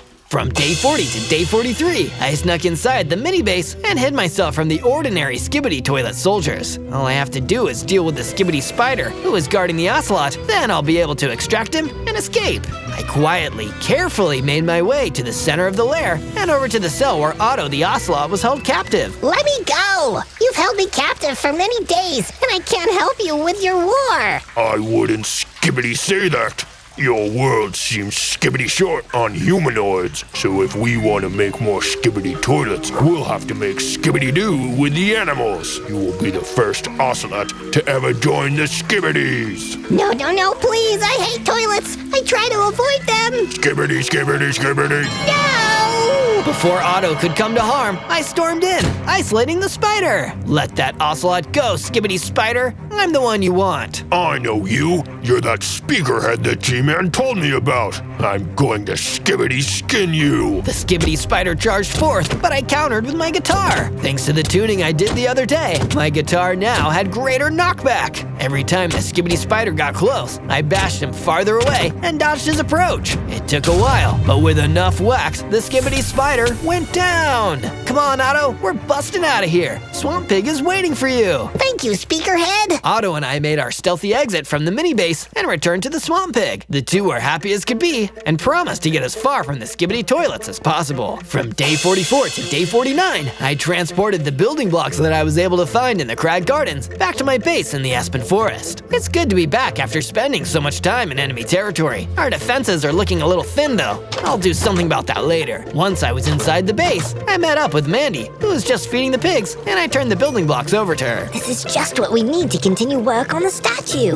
Was it difficult to get? Not for me. I'll do anything for the cause. I'll get back to work on the statue, and here is some bacon for you. Neat. I'm gonna work on something too. I went back to the perimeter of the base so I could do something about the lacking defenses I spotted earlier. The solution was simple, yet effective. A perimeter wall around the entire base. The Skibidis will have a hard time getting through that. When the wall was done, I went to see Mandy. She had already completed the next part of the statue. Looks like we were both working hard. It's like you said before, Zozo.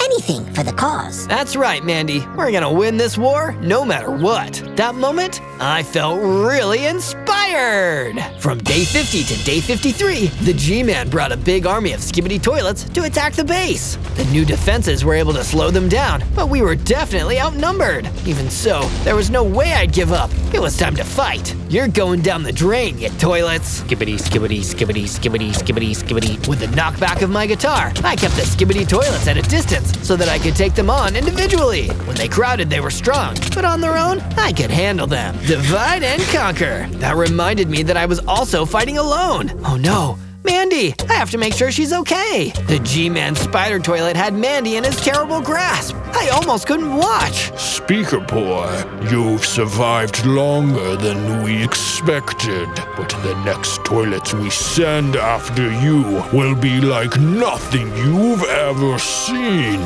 We'll make your mandrill friend into one of them. I won't let them change me, Zozo, but come and rescue me soon. Mandy and the G-Man disappeared into the distance. I vowed to myself that I'd get my friend back.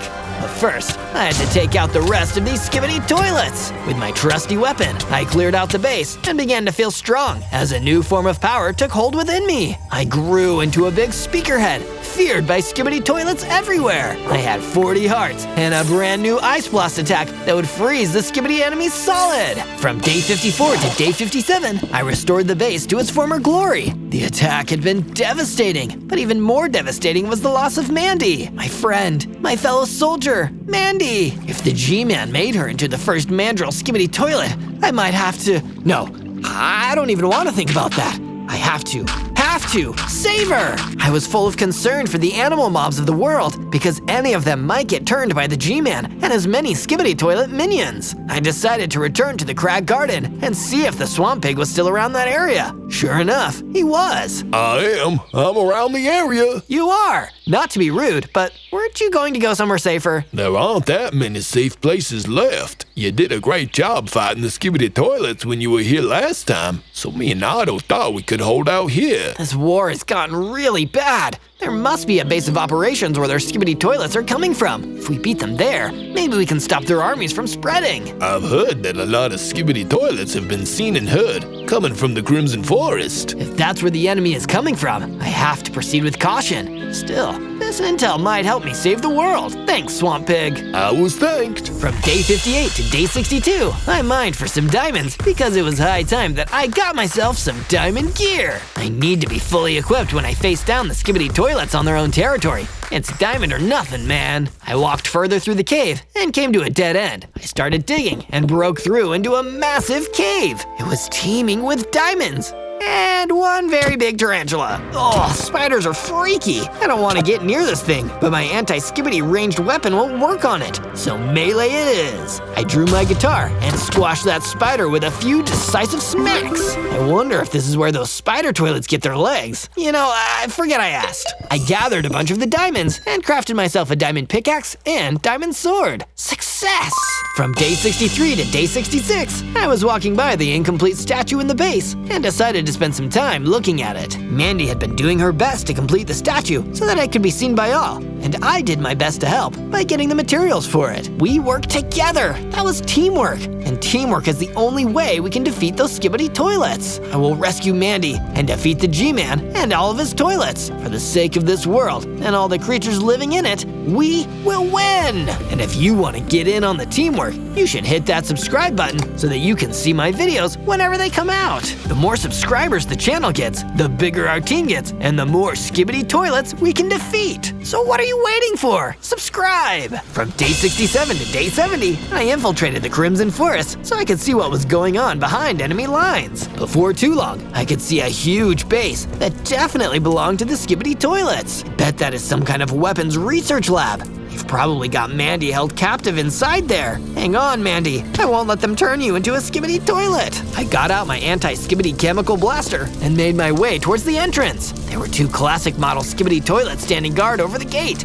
Both noticed me and began to run over. Skibidi, skibidi, skibidi, skibidi, skibidi, skibidi, skibidi, dot, dot, no, no! I blasted the Skibidi toilets with the chemicals, which flushed them away for good. This alerted some other toilets, but by then, I was already inside the enemy base. Bring it! I'll flush every one of you! From day 71 to day 74, my devotion to the cause brought me deeper into the enemy's base. I had never been in a place with so many Skibidi toilets, but at this point, I wouldn't let anything stop me. Just one soldier, but if I fight well enough, I can keep taking them on and moving ahead. While I was expecting trouble, I was surprised to see the soul vultures had also come to roost in the Skibidi toilet base. Those guys had never been nice or helpful, so the reunion wasn't a happy one. Let me guess, something about meat, like how you're gonna eat me? Skibidi, skibidi, skibidi. Huh, Skibidi? Did they get you guys or what? Nah, just kidding. We soul vultures never change. We're all about scavenging and hunting, baby. It's living. Well, I don't know if I'm relieved or annoyed.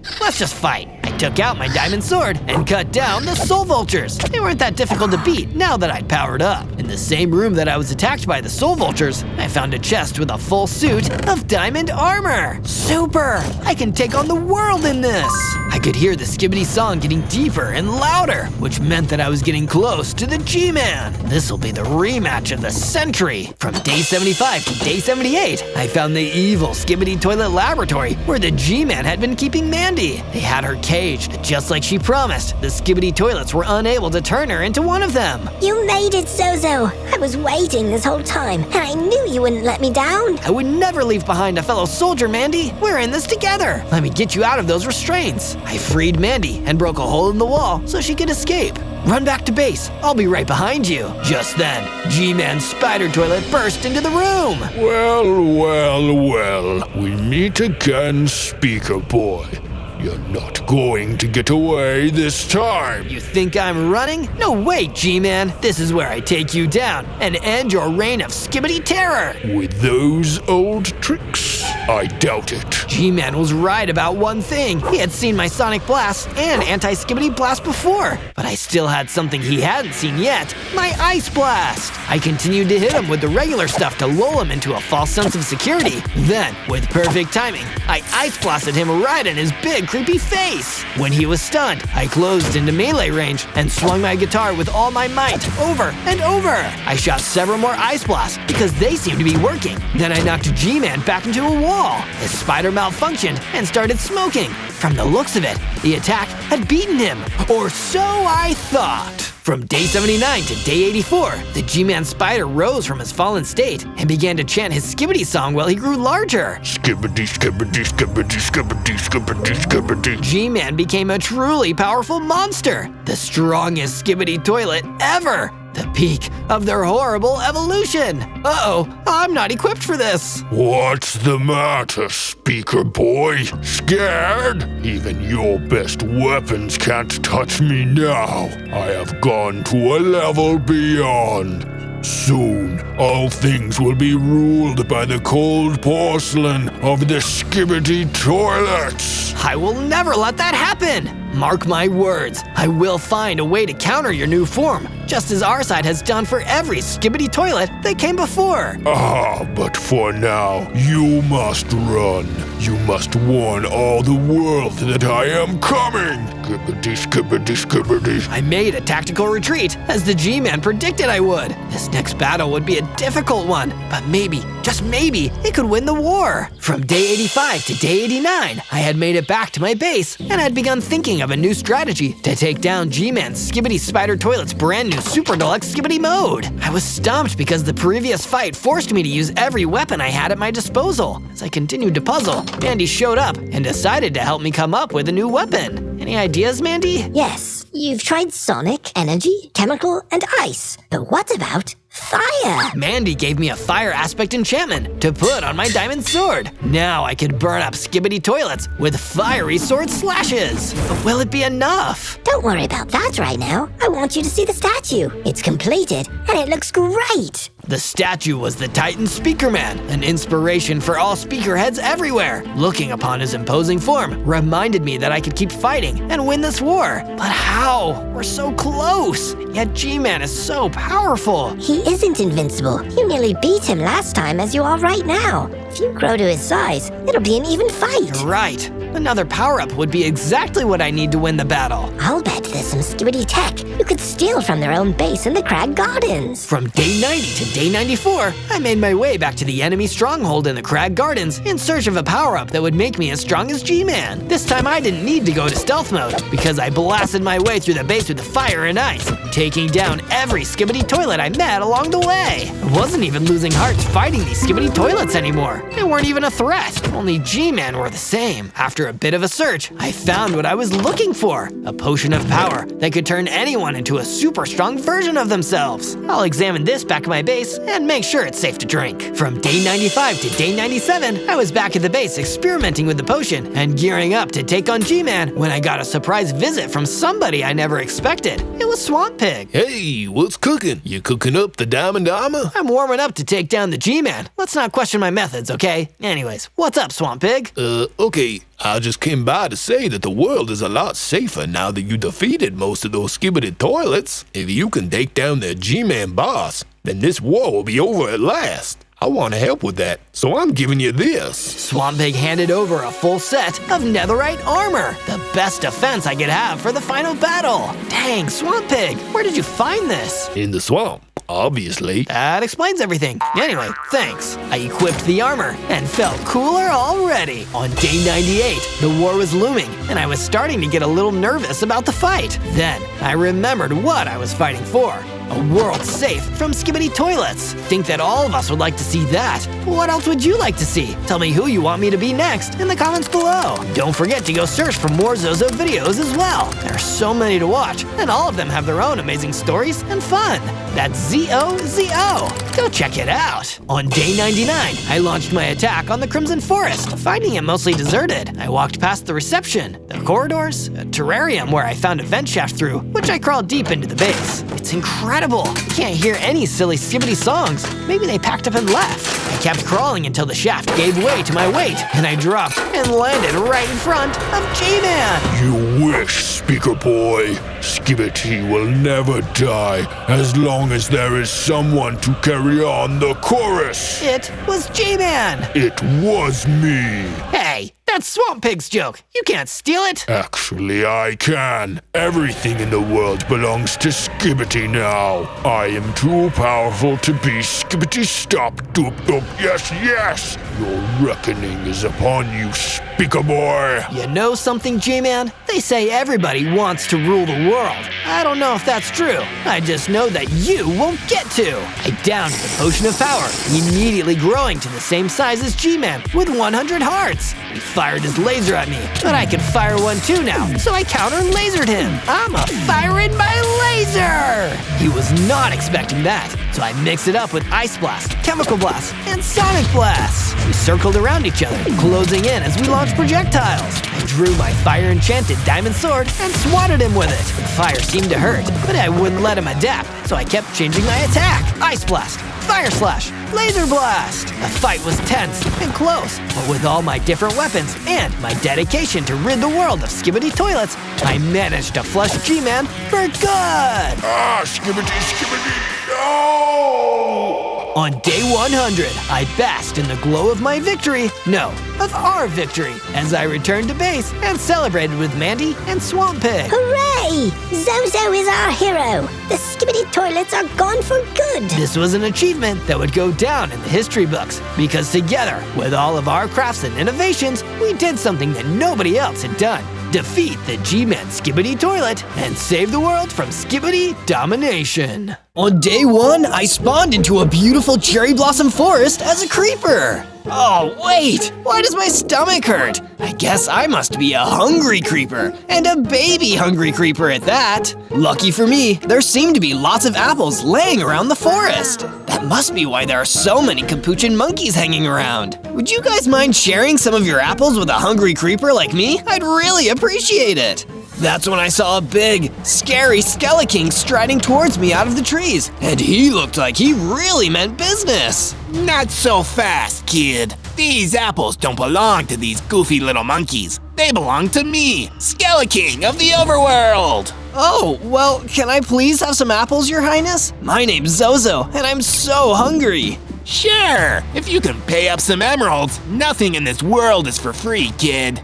I don't have any emeralds. Then we have nothing to say to each other. I'm sick of all you freeloaders thinking you can enjoy my food for nothing. Within 100 days, I'll make sure that nobody can get a single morsel without paying through the nose for it. I'll never let you get away with that. It's not fair on all the hungry people who don't have emeralds. Well, I guess I'll just have to destroy you then. Sorry, kid. Gotta make an example out of people sometimes. The Skeleking unleashed an energy blast. I ran away as fast as I could, but it was already too late for the monkeys and the apples. The blast took them all out. The blast also took me down to 2 hearts. I ran as fast as I could. I needed to defeat the Skeleking within 100 days, or everyone would go hungry. On day 2, I reached the Sika Woods and stopped for a minute to catch my breath. I could still feel my stomach growling. I wish I'd been able to eat at least one of those apples. But while I was still catching my breath, I got ambushed by some armored skeletons, and something told me that they probably wouldn't have any food for me. Hey, it's that freeloader the Skeleking told us about, boys. We'll teach him to try scrumping our Supreme Ruler's produce. Attack! The armored skeletons ran towards me, and all I could do was run away. It's not like I had a weapon, and even if I did, I probably would have been too hungry to fight. Eventually, I managed to lose them. Being in this world was already exhausting. And if I don't find a snack soon, I think I'm gonna pass out. That's when a cassowary approached me. From how slowly she walked over, it seemed like she was nervous. You're not with the Skeleking, are you? Gosh, no! I was just running away from him and his minions. I'm Zozo. What's your name? That's a relief. I'm Cassie the cassowary. You look hungry. Come with me. I know someone who can fix you up some free grub. Thank you. That's the best news I've heard all day. On day 3, Cassie the cassowary took me to a cozy little cabin in the middle of Sika Woods. That's where I met the cabin's owner, a friendly straw golem named Stefan. My word, you poor little creeper. You're all skin and bones. How about I give you some of this nice bread? It's fresh out of the oven. Stefan gave me some tasty bread, and it helped fill up my hunger bar. A little bit anyway. Seems I really was a hungry creeper through and through. Thank you, Stefan. I really needed that. I don't understand why the Skeleking doesn't just let people eat when they're hungry. He'd make a lot more friends that way. Ah, Zozo. But you see, the Skeleking doesn't care about friends. All he cares about are jewels and riches. As a skeleton, he doesn't even need food. He just hoards it for his own benefit. That's awful. How can we stop him? We can stop him by fighting back and making sure all the hungry are fed without having to give in to the Skeleking's evil demands. Making a base would be a good start. Good idea. Thank you again, Stefan. We said our goodbyes to Stefan, and then Cassie and I set off deeper into the Sika woods. It was time to start building a base. From day 4 to day 5, we started the construction project. Of course, before we could do anything else, we needed tools. That's why I broke down a tree and made myself a wooden pickaxe, which is good for only one thing, mining enough stone to make myself a full set of stone gear, including a stone pickaxe and a stone sword. Finally, I can deal some damage and start building a cool base. I used my pickaxe to harvest more stone and used a stone axe to chop down some more trees, giving me more wood to build with and more space for the foundation of my base. Looks like I'm getting the hang of this. Using all the materials I gathered, I started building a pretty basic starter base with a room for me, a room for Cassie, and a common area to hang out together. When it was done, Cassie and I took a second to appreciate it together. It's not much, but it's a start. I think it looks awesome, Zozo. But as you can probably expect, all this building worked up a real hunger. I did some more exploring until I found myself some delicious carrots to eat. What's up, Doc? And as soon as I ate the carrots, something amazing happened. I leveled up, getting bigger, stronger, and getting 9 hearts. Looks like I power up by eating. That must be why I'm so hungry. From day 6 to day 8, I decided I needed a change of scenery and traveled out to the Mojave Desert to search for more food. Suddenly, some text appeared. It was my stomach. You have generated 1 gunpowder? Well, would you look at that? I now actually have 1 gunpowder in my inventory. I guess it makes sense. I am a creeper after all. I explored for a bit until I was surrounded with hot desert sand all around. Las Vegas should be around here somewhere, and I've heard they have amazing all-you-can-eat buffets. I'm sure my stomach would like that. But I never found Las Vegas or any buffets. Instead, I found a little goblin named Goblo running towards me in a panic. Stranger, you have to help me. I'm being chased by a desert mummy. Oh no, don't worry, Goblo. Zozo's the name, and helping people is my game. Stand back! I charged in, leaving Goblo behind, while I searched for the desert mummy. It didn't take long for me to find him. He was running around the desert, trying to find Goblo. Instead, he found me. Let's battle, mummy. You should at least be picking on someone my size. The desert mummy attacked. He was one tough cookie, but thankfully, with my stone sword, I was able to get the edge. He dropped a cookie. Well, don't mind if I do. When the desert mummy was defeated, I returned to Goblo. Thank you, Zozo. You're a lifesaver. No problem, Goblo. Why was that desert mummy chasing you in the first place? Because I owed his boss, the skeleton jackal, some money. When he finds out you defeated the desert mummy, he'll probably just send another. Then we better go have a chat with this skeleton jackal personally. And I'm gonna need to break for lunch. From day 9 to day 10, I followed Goblo into the Red Rock Mountains, where he told me the skeleton jackal was waiting. You hang back, Goblo. I'll take care of this guy myself, then come back. Okay, Zozo. Here, take this slingshot. Maybe you can fling some stuff at the skeleton jackal. I wish you luck.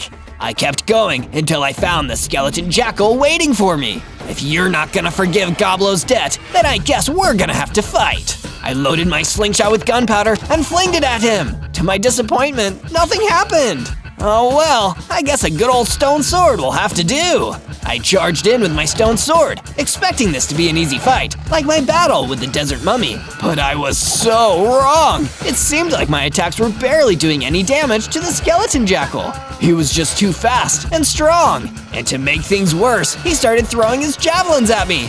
Ouch, that hurts! I needed to get out of there. So I just turned and ran. I ran until the skeleton jackal was out of sight, then made my way back to Goblo, feeling hungry and ashamed. I'm so sorry, Goblo. I don't think I'm strong enough to take on the skeleton jackal yet. How about you come to my base to lay low? We'll figure something out. Yeah, that sounds like a good idea, Zozo. Thank you for helping me.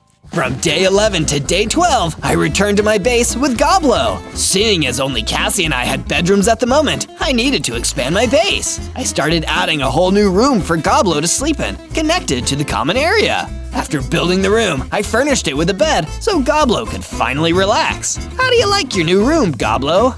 Yeah, it's amazing. Thank you, Zozo. I feel safe from the skeleton jackal and his goons here. Great! Hopefully it'll keep us safe from the Skeleking and his goons, too. Oh no, the Skeleking? He's like 100 times worse than the skeleton jackal. I've heard his troops have been going to anywhere that can produce and store food and trying to take it all over. But why? Almost everyone needs food, Zozo. So whoever controls the food controls the world. Then we better start producing and storing our own food, just to be safe. With that idea in mind, I started adding a new room to the base, just for storage. Once I built the room, I installed a few chests so we could store as much as possible. I also started mining around my base, finding some iron ore deposits that I could later smelt into ingots. But I was still hungry, and I couldn't just eat iron. So I started adding another new feature to my base, a little chicken farm, filled with some chickens I found around the Sika woods. The chickens would lay eggs and give me a steady supply of ingredients for cooking projects. My mouth is watering just thinking about it. From day 13 to day 15, I returned to my base and decided to have a much-needed chat with Cassie the cassowary. Cassie, I need your advice. How do you think I should go about getting strong enough to take on the Skeleking? Well, you told me that eating helps you grow and level up. Maybe you need to venture out further and try more exciting foods. The tropical rainforest might have what you're after. That's an amazing idea, Cassie! I took her advice and traveled out to the tropical rainforest. The journey actually made me even hungrier, but lucky for me, I was able to find some sweet berries that reduced my hunger a little bit. But this was immediately followed by a sudden ambush from the Spider Queen. Well, if it isn't Zozo, the hungry creeper. I expected you to be bigger. I'm working on it. It doesn't matter. The Skelly King sent me to eliminate you. And believe me, no matter how hungry you are, I'm hungrier. The Spider Queen will eat you alive. Without another word, the Spider Queen attacked me. It was a tough battle, but lucky for me, I was able to hold my own and turn the tables on the evil Spider Queen. When she was defeated, she dropped some cotton candy onto the ground. That is sweet! Get it? Because it's candy? Sorry, that is a bad joke. I ate the cotton candy and immediately felt myself growing again, just like Cassie had told me. I was bigger, stronger, and now I had 14 hearts. From day 16 to day 19, needing a break from all the dense woods and forests, I decided to take a stroll through the beautiful rose fields. While exploring, I got hungry and decided to eat some bread from Stefan the straw golem that I'd kept in my inventory. When you're going on a long journey, you should always bring snacks, especially when you're a hungry creeper. A little less hungry now, I continued my search through the rose fields until I found a mysterious old chest just sitting around in the middle of the field. Oh, I wonder what's inside. I took a peek and found a book titled Mysteries of the Weeping Witch Forest. Most of the pages were blank, but one of them had the words, "A man who once walked the Weeping Witch Forest with evil thoughts found his mind and body twisted, always desiring but never hungry, forever unsatisfied, a creature less than human." Wait, that sounds a lot like the Skeleking! Does this mean he has something to do with the Weeping Witch Forest? Before I could finish my thought, a bunch of armored skeletons turned up, looking for a fight. Look, we found the freeloader again. Let's destroy him for good this time. Maybe the Skelly King will give us a raise. The armored skeletons attacked me, but I wasn't a little baby hungry creeper anymore. With my new size, skills, and my stone sword, I was able to defeat every last one of them. Seems like all my hard work is paying off. Now I'm hungry again though, running out of food, fast! From day 20 to day 22, I continued through the rose fields. I found a few spiders along the way, but after defeating the Spider Queen, they were nothing. I think I've earned myself some upgraded equipment after all this. I continued mining into the ground until I found some more iron ore. I then built myself a little furnace out in the field to smelt the ore into ingots, then turned the ingots into a full set of iron gear. First and foremost, an iron sword and an iron pickaxe.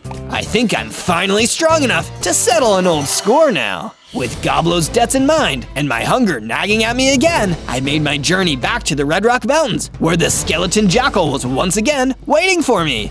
Ready for a rematch, friendo? The skeleton jackal attacked, but this time I was a lot bigger, stronger, and faster than before, and I had way better weapons. It didn't take me long to defeat the monster, and in doing so, clear all of Goblo's debts. It feels good to help. Now if only it made me less hungry. While I was feeling sorry for myself, the Skeleking himself suddenly appeared, walking right up to me. With him there, I certainly didn't feel as confident as I did before. Been enjoying all the free snacks, you sad little mooch? You've been eating on borrowed time, Zozo. You owe me, and I always collect on what I'm owed. I don't understand you, Skeleking. I read that you were a person once, before you lost your humanity. Why do you want all this money if you don't even need to buy food with it? To need is weak, and to want is powerful, Zozo. What you have is hunger. It's a sign of your low status. What I have is ambition. Perhaps someday you'll understand that, but I don't expect you to live that long. Mark my words, your days are numbered. And with that, the Skeleking disappeared, and I was alone in the Red Rock Mountains with a grumbling stomach once again. From day 23 to day 26, I tried to ignore my grumbling stomach as I returned to my base. I really wanted a snack, but first I had to give Goblo the good news. I found him chilling at the fireplace. Hey, Goblo, guess what? What is it, Zozo? I took care of that skeleton jackal, so he won't be sending his goons after you anymore. That's amazing. Thank you so much for your help. No problem. Now we don't have to worry about any more of those creeps coming after you. Next, I decided to gather materials that would help me improve my base. Also, I wanted to see if I could rustle up another snack. Some stone blocks. I can use these to build a stone wall around the base and keep the bad guys out. I gathered the stone, as well as some coal which I unearthed, and got to work building a wall around my base. That looks great! Super secure. But I want to make sure I can see what's going on out here while I'm inside. I know, I'll add some windows. After carrying all that stone, putting in a few windows was a snap. Phew, that really made me work up an appetite. I wandered out into the woods to see what I could find, and suddenly I spotted a tree filled with what I like to call yellow gold. Bananas! This is the best day I've had so far. I picked up as many bananas as I could find and made sure to eat a few to help fill up my rumbling stomach. After that, I could think much more clearly. As much as I wanted to eat all the bananas, I realized I could use some of them to help upgrade one of my weapons. I know, I'll fuse these with my sword and make a banana sword. No, a banana katana. Hey, that's pretty good. Maybe once the Skeleking is defeated, I'll get into comedy. It tastes delicious. I just gotta make sure I don't cut my tongue while eating my katana. From day 27 to day 31, I was getting restless hanging around the base. Having no more bananas to eat, it was time to head out and explore a new area to see what snacks I could find. My journey took me all the way out to the ice spikes. I wish I'd worn a coat, but I've got my sense of adventure to keep me warm. Plus, it was pretty hard to focus on being cold when I was so hungry. As I was walking, I came across some diamonds. Whoa, I can't believe these are out here. I'll grab them and take them home with me. Then, I saw something amongst the ice and the bushes and rushed toward it. Maybe it's something I can eat. But as I got closer, I realized it was just a mungus. Oh, sorry to bother you. No bother at all. I was hoping someone would come along to help me. I took a stroll away from my home in the mushroom fields, and I'm afraid I'm hopelessly lost and getting colder by the second. Well, you can warm up at my base if you want. Follow me there. Oh, thank you. Please, take these cookies as a token of my thanks. Sweet. Yes, exactly. I showed the mungus the way back to my base, but we were both still shivering from the cold. We need a bigger fireplace. I quickly upgraded our existing one, and before long we were warming ourselves up by the fire and munching on cookies. This is the good life. Just then, Cassie the cassowary approached us. Zozo, I need your help. It's Stefan. He's in trouble. We have to go now. From day 32 to day 35, Cassie and I headed to Stefan's cabin in the Sika Woods to see what was going down. Cassie sounded pretty upset, so I knew it was probably pretty bad. When we arrived, I saw why Cassie was so freaked out. The place was swarming with armored skeletons. Zozo, thank goodness you're here. These brutes have been tearing our cabin apart. Don't worry, we'll stop them. I drew my banana katana. I've got my banana katana, so you guys better split. I didn't have time to laugh at my super funny joke. I had to get to work fighting these guys off. There's so many of them. What do we do? We do our best. One of the armored skeletons came at me, but I managed to get in a good hit with my weapon before he could get me. We were so caught up in the fight, we didn't notice the two skeletons that knocked Stefan to the ground. Oh no! I tried to help him, but it was too late. Stefan was gone. You'll pay for this! My anger gave me the strength I needed to finish the fight, and with Cassie offering moral support, we defeated the rest of the armored skeletons. I sadly approached the remains of the straw golem. This is all my fault. I bet these guys were working for the Skele King. It's not your fault, Zozo. It's the bad guys who should be blamed. You're right, Cassie. I need to focus on what matters, stopping the Skele King from taking everyone's food. Speaking of food, I'm getting hungry again. I explored the golem's house for some food, but instead found a crafting table with items placed on top. Of course, it's the crafting recipe for TNT. I bet shooting TNT with my slingshot will work way better than shooting with gunpowder. From day 36 to day 39, I set off in search of something else to eat. Cassie and I split up so we could cover more ground. I also needed to keep looking for additional ways to defeat the Skele King, but I was pretty sure I could do both at the same time. I couldn't help it. I was just a very hungry creeper. Cassie told me she heard there was food in the Badlands, so that was where I decided to go. But I didn't see any snacks anywhere, just rocks, sand, cacti, and other non-food plants. Aw man, nothing to eat here. As I was talking to myself, a coyote came up to me. He told me that he needed help finding aloe vera to treat his sunburns. He had spent too much time in the sun without applying sunscreen, and now he had sunburns all over his skin. Sure, I'll help you. Maybe if I found it quick enough, he'd give me a snack in return. No, I shouldn't think that. You shouldn't do good deeds just in case someone gives you a gift. You should do them just because it's good to be kind and help others. I spotted the aloe plant, but when I ran over to pick it up, someone jumped out from behind a rock. I am the Desert Lord. Dessert Lord? What kind of desserts do you have? Not dessert, you fool! Desert! This is my domain, and everything in it belongs to me, including that aloe plant. Begone! No can do, buddy. That aloe is required by someone else. Then you must duel me for it. Works for me. I ran toward the Desert Lord and fought him with my banana katana. The duel didn't take very long because my katana broke. What was I thinking? It's made from bananas. Of course the durability is non-existent. I used my axe instead, before he fell down and gave up. Then I grabbed the Zimbabwe aloe saplings and took them back to the coyote. He didn't have any snacks for me, but that was okay. It was still nice to help out. Before I left the Badlands, I made sure to stock up on some sand so I can craft more TNT when I get home. From day 40 to day 43, I returned to my base to check things out. This place is missing something. I know, we need some banners and some bookcases. I quickly got to work adding them. When I was done, I took a look at my new and improved base. Much better. That's when Goblo approached me. Zozo, could I ask for a favor? Sure thing, Goblo. What's up? I'm pretty lonely here without any other goblins. Think I could invite some of my gob friends to stay with us for a while? Sure, let me just make them some rooms. I added some extra rooms to the base so Goblo's buddies would have somewhere to stay. It was starting to look like a hotel. All done, go ahead and invite your friends. While Goblo and the Gobs settled in, I crafted as much TNT as I could. I have enough gunpowder for only 3? Come on, Stomach, you can do better than that. Start making more gunpowder. At least I could craft myself a diamond sword to replace the good old banana katana. My thoughts turned to food again, but my thoughts were interrupted by one of my latest guests, the Mungus, coming over to me with a quest. Hey, Zozo, I have a quest for you. Sure, what is it? I need you to go to the underground mine for me. There is an Anubis there who has been terrorizing my family and keeping them from mining there. I don't like bullies. You've got it, Mungus. I'll make sure he leaves your family alone. From day 44 to day 49, I traveled to the location of the underground mine to look for that Anubis who was giving Mungus so much trouble.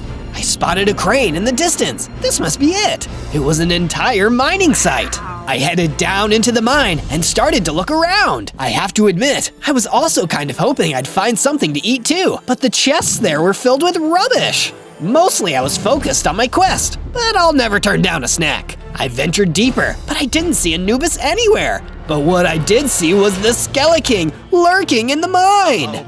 Hey, you've gotten bigger since I last saw you. What did I tell you before, Zozo? No more free snacks. This is the end of that line, kid. You're toast, and you'll never eat toast again without paying me for it first.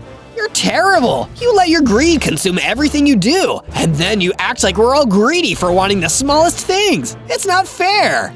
Life isn't fair. You're either a winner or a loser. Get used to it. And speaking of losing, get ready to lose a fight with one of my best minions. Ha ha ha ha ha! He let out an evil laugh, then ran out of the mine, leaving a terrifying ghost miner behind. I had to be brave, even if I was scared. Whatever, I ain't afraid of no ghost. But when he rushed at me, I could tell he was really strong, and this wasn't going to be an easy fight. From day 50 to day 53, I worked hard to bust the ghost miner and get out of the underground mine alive. I was a little bit worried because I couldn't damage him. My punches went straight through him. And his pickaxe did loads of damage. But it dawned on me, I should blast him away with my TNT. I loaded up my slingshot and kaboom! The ghost was literally blown away. Haha! I managed to win after all! As I was looking around the mine after the fight, I saw a chest in the distance. I checked inside. A golden apple? Can I eat this? Only one way to find out. Turns out, I could eat it. And not only was it tasty and gave me some nice buffs, but it gave me some secret knowledge. Suddenly, I knew something else about the Skeleking. So he's hiding all the food he takes in chests at his base. If only I knew where his base was, I could return all the food to the people that need it. That's great! Now I just have to find out where he's hiding and get big and strong enough to stand a chance in a fight with him too. From day 54 to day 57, I climbed deeper into the mine. I couldn't go back to my base until I found that Anubis. After all, I gave Mungus my word that I would complete his quest. Well, all of a sudden, it looked like I would still get the chance because a great big tough Anubis came bolting out at me. Ah, bad dog, bad dog! He knocked into me and it hurt, but I was still alive and I was still strong enough to fight back. I ran back at him and managed to defeat him, even though he was bigger and badder than me. Oh hey, he dropped something. Suspicious stew. Awesome! I didn't care how suspicious it was. I was starving. I slurped it up and felt myself grow bigger and stronger with 18 hearts now. With my quest complete, I headed back to the base to give Mungus the good news. Thank you so much, Zozo. I have some good news of my own. I heard a rumor that the Skeleking's base is in the Weeping Witch Forest. When you feel strong and ready enough, you should be able to find him there. From day 58 to day 62, I was thinking about food again. I wish I had some more eggs, then we could make all kinds of snacks here at the base. Wait a second, if we had some more chickens, we could have more eggs. I went out and found some chickens, then herded them back to the base and put them in the coop with the others. Make friends, little chickens. Then I decided to see if I could upgrade my gear. I went down into the mine and found some more diamonds. Perfect! I used the diamonds to craft a shiny new pair of diamond boots and pants. I feel tougher already. From day 63 to day 66, I tried to come up with a plan for what to do next. I wasn't ready to try and take on the Skeleking on his own turf. I needed to get stronger first. Then Goblo came to me with an idea. Say, Zozo, are you still hungry? I'm always hungry. Well, I heard there's some yummy fish to be found in the bayou. Might be a good idea to check it out and see if you can find some. That's a great idea! Thanks to Goblo's tip, I left my base and traveled to the bayou. I was wandering around when an ogre came stomping up to me. I was pretty nervous and got ready for a fight, but he gave me a friendly growl instead. Hi, sorry to bother you, but I could use a little help. You see, there are a bunch of gnarly swamp spiders infesting my house and trying to bite me every time I go inside. Could you get rid of them for me? Sure! After the kind of enemies I've fought lately, I can definitely squash a few spiders. From day 67 to day 70, I followed the ogre to his house, and sure enough, it was crawling with swamp spiders! Yikes! I get why you asked for help! These weren't any ordinary spiders, they were meaner and much more dangerous, but I'd already fought the Spider Queen, so I knew I could take them. It didn't take long before I defeated every single one of those spiders. Thank you. I couldn't have done it without your help. All done. Your house should be safe now. Yeah, take this as a thank you. He handed me some raw salmon. Hey, it's true. There really is fish here. I gobbled up the salmon and it really hit the spot. Yes. We said our goodbyes and the ogre went back to cleaning up and living in his house. From day 71 to day 74, I took a walk through the Black Forest on my way back to my base. As I was looking around, I found a note on the ground. Make sure to like and subscribe if you want to see more adventures like this one, and be sure to search ZOZO to find more awesome videos. After looking at the note, I went back to hunting for something else to eat. I've heard people talk about Black Forest cake before. Maybe I can find some of that here if I'm lucky. But I didn't find any cake. All I found was the Skeleking lying in wait for me. There's no more cake left in this forest, Zozo, but I'll give you a slice if you bring me some diamonds first. Never! Then perish. He started throwing bone blocks at me. I tried to dodge them, but a few got me anyway. Ouch! That really hurt. He's still a lot stronger than me. I don't want to run away, but I'd better get out of here if I want to survive. So I ran out of there as fast as I could before he could do any more damage. Next time I see him, I'll make sure I'm ready. From day 75 to day 78, I ran all the way back to my base. Thankfully, the Skeleking wasn't able to follow me there. I need to do something to take my mind off of that disaster. I looked around and my eyes settled on the garden. Some flowers would make me feel better. So I planted some flowers in the garden and it really cheered me up. Look at all those beautiful flowers. As I was finishing up with the garden, one of the gobs that Goblo invited to the base came over. He thanked me for giving him and the others a place to stay and handed me a steaming hot bowl of mushroom stew as a thank you gift. Yum, this smells great. I quickly ate the stew and grew larger, gaining 4 more hearts. Wow, I feel so much stronger now. Thanks, Gob. That's a pretty powerful stew. From day 79 to day 84, I headed to the apple orchard to gather some fruit and look for some mobs I could test out my new strength on. I found plenty of both. There were a lot of apples, and there was also the Golden Devourer. They were hungry little guys trying to eat all the apples for themselves.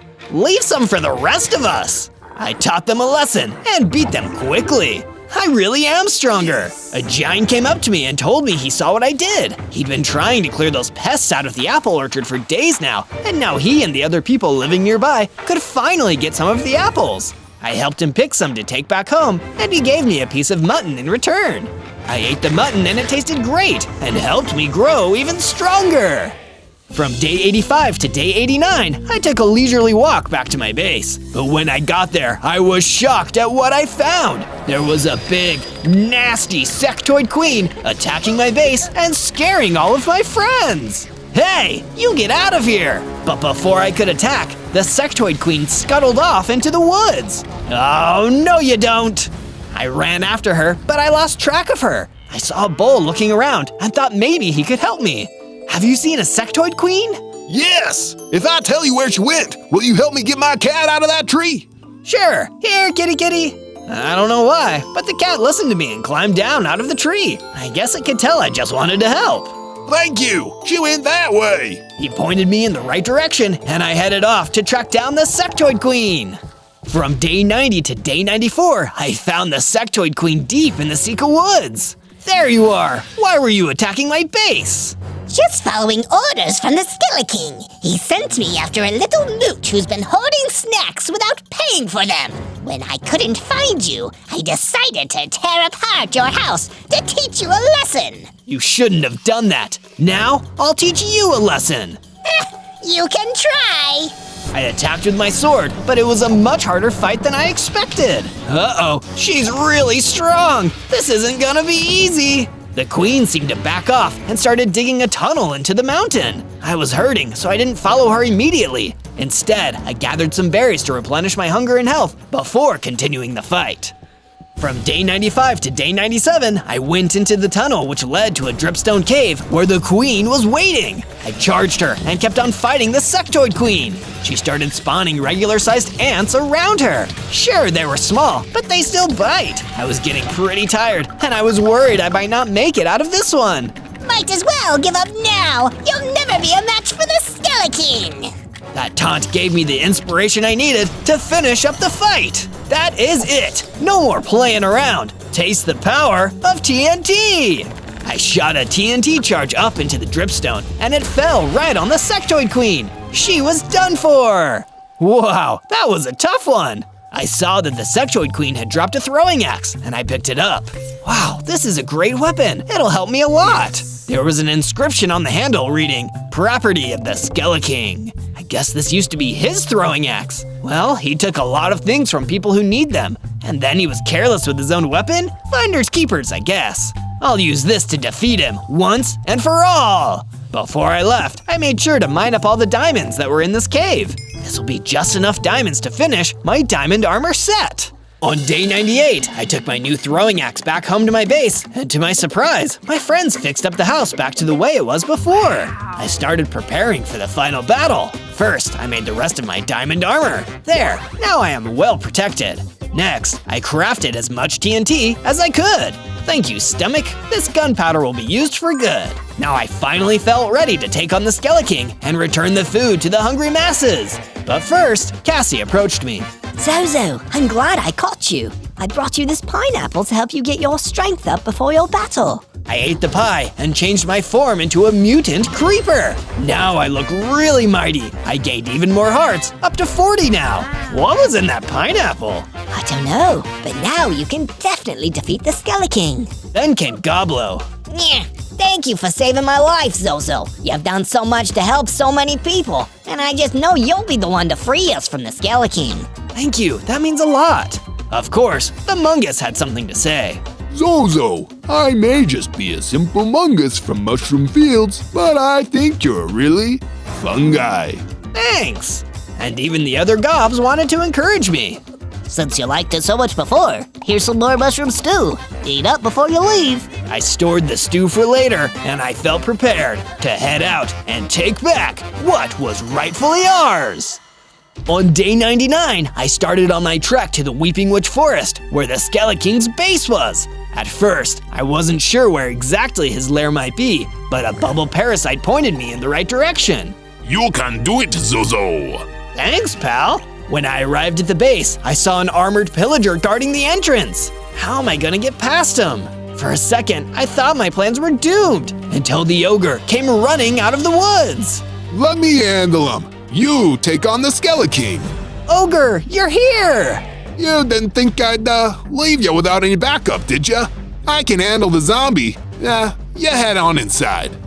On day 100, I ran straight into the Skeleking's base. With no more minions to protect him, he would have to fight me himself, one-on-one. Come on out and face me. It's time for you to be the one who pays.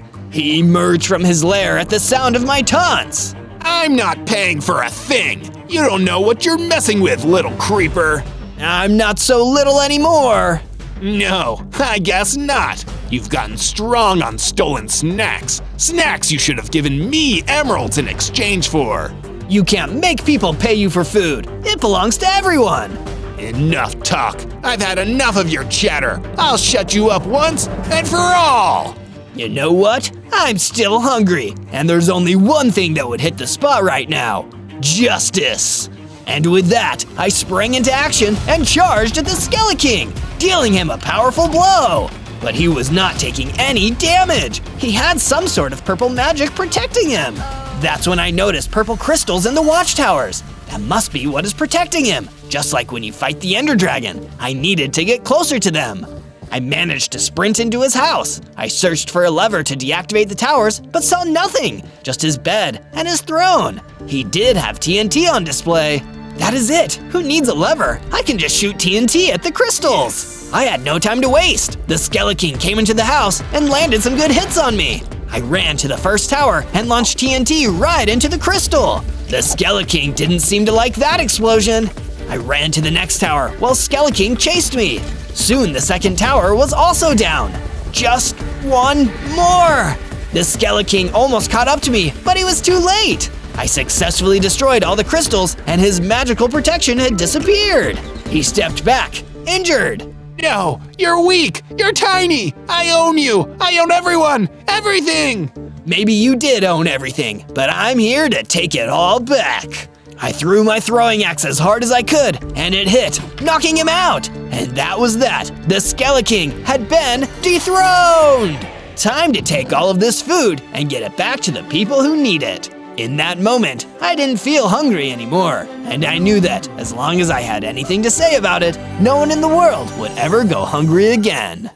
On day 1, I spawned in as Demon Steve with 5 hearts. Oh wow, Demon Steve? Maybe this means I should cause some mischief. Nothing too serious, of course, just some fun little pranks.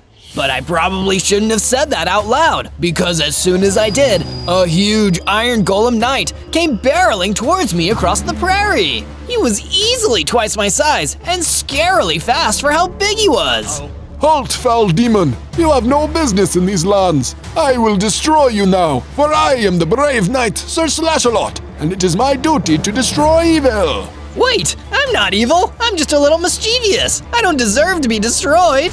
All demons deserve to be destroyed, and I have made it my life's mission to do so. It's why I'm the good guy here. Now have at thee. It's time to meet your doom, demon. Sir Slash-a-Lot didn't waste any time. He immediately tried to slash me in half. I guess that's how he got his name, so I tried to hit him back. When I hit him, he took some fire damage. That must mean that as a demon, my punches have a natural fire aspect enchantment. That's so cool! But I was still no match for the knight. I made a run for it, further into the prairie, until I couldn't see him anymore. I stopped for a moment to rest. Jeez, it isn't easy being a demon. Then, I was attacked by a bunch of fallen soldiers with a bone to pick. Thankfully, my fire punches were really helpful in defeating them before they could deal me any real damage. After they were finished, I found some shelter under a tree to finally get some sleep. I guess people really hate demons in this world. I wonder if I can still get by, even if nobody believes in me here. On day 2, I decided that if nobody was going to take care of me, I'd at least take care of myself. I punched down some trees with my powerful fire punch and used the remains to build myself a wooden pickaxe. This was perfect for digging into the ground and getting enough stone to build a complete stone tool set, including a stone sword. Now I'm ready to explore the world, and maybe do a little demon pranking too. I traveled from the prairie to the Red Rock Valley, which seemed like a fun place for a demon to hang out. Once I arrived, I found a nice clear area where I'd have plenty of space to build a base.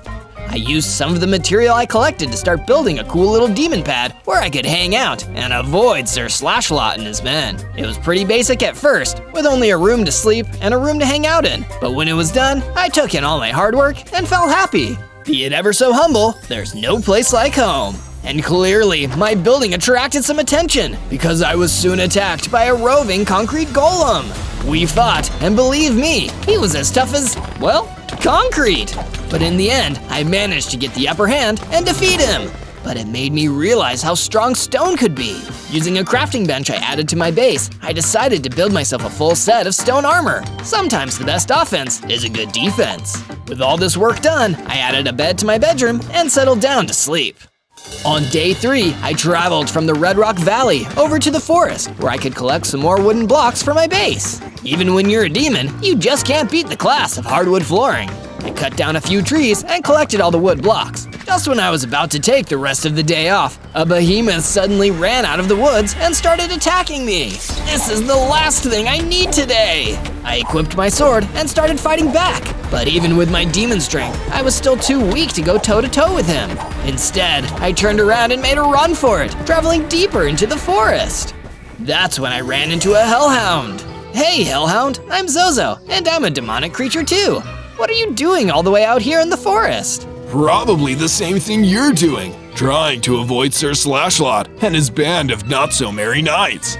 They've been coming down hard on anything even vaguely demonic. I lost one of my hellhound brothers to his raids. Oh no, that's awful! Tell you what, hellhound, I think we should stick together. Come stay at my base with me. There's safety in numbers, right? Huh, that sounds like a pretty good idea. Lead the way, Zozo. From day 4 to day 5, I returned to the base in the Red Rock Valley with my new friend, the Hellhound. Because he probably didn't want to sleep in my room with me, I instead started building a kennel where he could live, one that would suit his needs perfectly. By the time it was done, it looked like the Hellhound could settle in nicely. It was a job well done. But sadly, it wasn't time for me to rest just yet, because I saw a High Reaver skulking around the outside of my base. He was someone I needed to deal with before things got too out of hand. No trespassers allowed, Reaver! I ran out and fought him with my stone sword, surprising him with how tough I was, even though I wasn't that experienced. It must have been that demon confidence serving me well. Soon enough, the High Reaver was defeated, and he left me a gift. A bow dropped to the ground, ripe for the taking. So I did. Now I have a long-range attack too. This is perfect. From day 6 to day 8, I went out to the plains in search of more resources. If nothing else, I could probably find some more stone to make my base bigger. However, while I was out there, just minding my own business, I was suddenly ambushed by Sir Slashlot himself. Uh-oh. You thought you could escape me, foolish demon? But nobody escapes Sir Slashalot. It is my righteous purpose to hunt down and slay every single one of you. And now, with my new divine blade, which is extra dangerous to demonic beings, I'll finally be able to carry out my mission. Sure, but you'll have to catch me first. I ran as fast as I could, while the crazed Sir Slashlot chased me. As I ran, I knew that I'd have no hope of stopping him. For now, the best I could do to survive was just run away as fast as I could and hope that he didn't catch me. During the chase, I even ran out of the plains and into the cover of the forest. Sir Slashlot kept chasing me, but I'd built enough distance between us to hide behind a tree. I stayed very still and very quiet while Sir Slashlot searched. To my relief, he didn't seem to find me. You can't hide forever, demon. I'll search for you to the ends of the earth and back if I have to. Even if you hide in the deepest cracks and crannies of the nether or the dark mists of the end, mark my words, I will find you and I will destroy you.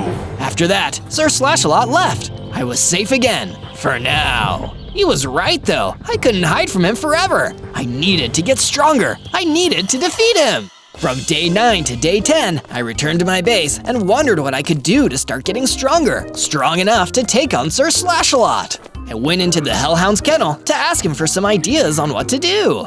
I think maybe you need some inspiration, Zozo. You're getting too stuck in your head about all this. If you want to be big and strong, you need to picture it. Maybe start building a statue of what you'd like to be like. Oh, that's a really neat idea, Hellhound. I'm gonna get right on it.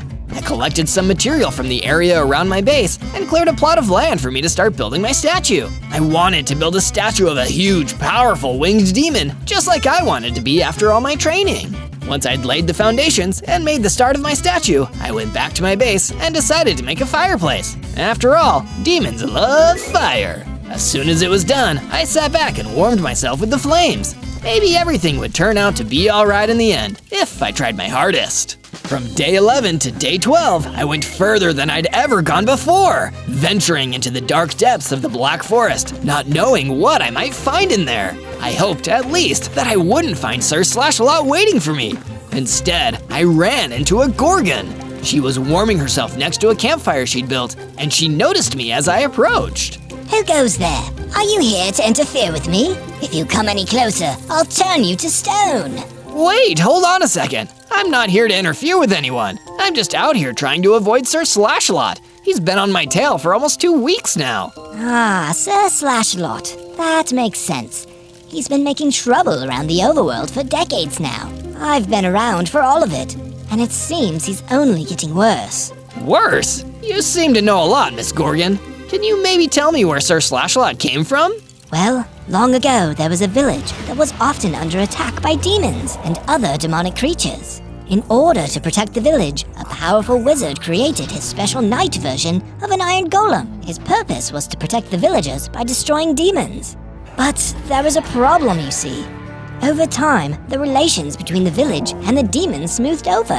Some demons even chose to live peacefully among the villagers. But this special iron golem, he didn't know how to take this. He wasn't even built to imagine that humans and demons could ever get along.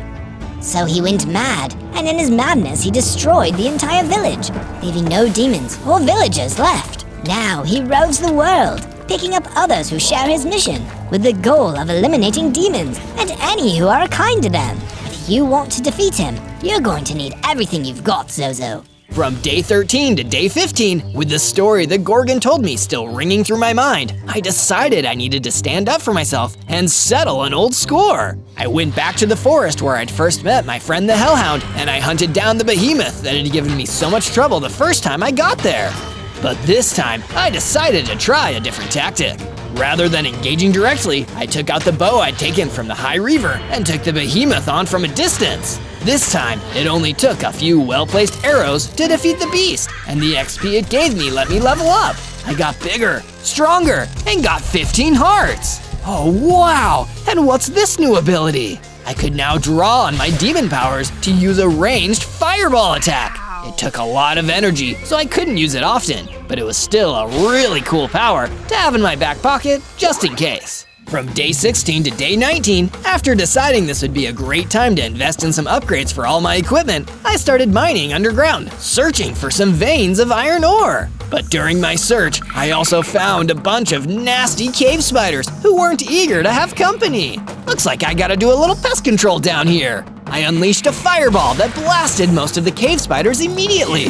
The last couple ran away after that, not wanting to get in any more trouble with me. Sometimes, being a demon can have its perks. I searched deeper until I found some veins of iron ore, mined them, and collected them. Then I took them back to my base for crafting. I built a furnace on my base and used it to smelt the iron ore into iron ingots. Then, with the help of a little extra wood, I made myself a full set of iron gear, including an iron pickaxe, a shield, and an iron sword. Now I've got an iron will and an iron loadout. From day 20 to day 22, I was chilling at my base when suddenly Hellhound ran in to warn me about something. He looked worried and frantic. What's going on, Hellhound? Zozo, it's an emergency! Sir Slashlot is outside right now. You need to go stop him or he'll destroy the whole base. There was no time to waste. I equipped my iron sword and shield and ran out to face Sir Slashlot, who was waiting for me at the base's entrance. Impressive! I was worried you wouldn't even come face me, demon. Perhaps you're a little less cowardly than I thought. I'm no coward, Sir Slashlot, but I also don't want to fight you unless I absolutely have to. You're making a big mistake trying to destroy all the demons. Most of us are just trying to get by. I don't believe you, demon! You're just trying to trick me, but I won't fall for it! I'll destroy every last one of you! With that, Sir Slashlot attacked me, and I fought back. Even though his divine sword was powerful, my shield helped me block a lot of the damage, and my iron sword was a formidable weapon. Despite this, I started to get worried that I might lose the fight, so I pulled out the big guns and hit him with a fireball. That made him stop fighting me and fall back. This isn't over, Zozo. I will return and slay you and all the rest. After that, he ran away. I felt lucky to be alive after such an intense fight, but for a second there, it felt like I really had him on the ropes. If I keep training and upgrading my gear, maybe I can truly defeat Sir Slashlot and his evil forces. From day 23 to day 26, I went underground to search for some new, interesting materials and found myself in the middle of the lush caves. This is great! Demons naturally love being underground, so this suits me just fine. As I searched, I found something extremely valuable, a protection enchantment. This would help me protect myself and ward off attacks from Sir Slashlot. And if you want to protect yourself from boredom, believe me, the best way to do it is to search ZO in your search bar for more exciting Zozo adventures. From day 27 to day 31, I continued to work on my statue. It was looking pretty good if I do say so myself, but I couldn't shake this feeling that something was missing. Oh, I know, this statue needs some red terracotta. I'll go to the eroded Badlands to find some. So I grabbed my gear and left my base, making my way out to the eroded Badlands to hunt for some new material. I hadn't heard from Sir Slashlot in days, so I was feeling pretty good about my progress. I eventually reached an area where there was plenty of red terracotta, but just by luck, there was a gang of mutant hoglins guarding it. I needed to do some battling today after all. Ready to see how a demon fights hoglins? I ran in with my sword and shield, blocking their attacks and returning mine. It didn't take me long to defeat the entire group, then collect all the material I needed for the next part of my statue. Come to Zozo. After collecting all the material, I went back to my base and continued working on the statue. It was coming along great. From day 32 to day 35, I decided it was time to go and explore a biome I'd never been to before, the Snowy Plains. Demons don't naturally like the cold, so I figured being out in the snow would help me toughen up to fight Sir Slashalot. And that toughness was about to come in majorly handy because it didn't take long for a big, nasty snow golem to run in, ready for a fight. Ready to kick some frosty butt, I pulled out my sword and took him on. He had the home field advantage, but I wouldn't give up. Soon enough, I was able to take him down with my sword. Once I defeated the snow golem, I kept moving until I ran into a crying snow fox standing in the middle of the snow. What's wrong, little snow fox? The Dread Lich of the Snowy Plains stole my favorite guitar, and he wouldn't give it back. I'm not strong enough to fight him myself, so I don't know what to do. Don't worry, little snow fox. I may be a demon, but I'm a helpful demon, so I'll go get your guitar back, or my name isn't Zozo. Oh, thank you so much, Zozo. You're amazing. From day 36 to day 39, I took some directions from the sad snow fox and ventured deeper into the snowy plains to find the Dread Lich. It didn't take me long because I could hear his terrible, out-of-tune guitar playing before I even ran into him. I hid behind a rock and watched as the Dread Lich played the guitar badly, but even if he was a bad guitar player, he still looked pretty tough.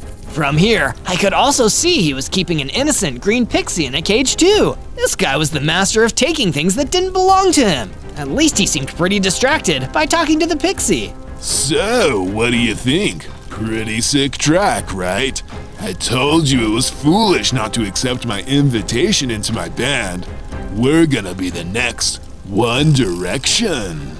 The only direction I want to go is out of here, Dread Lich. An encore, you say? Coming right up.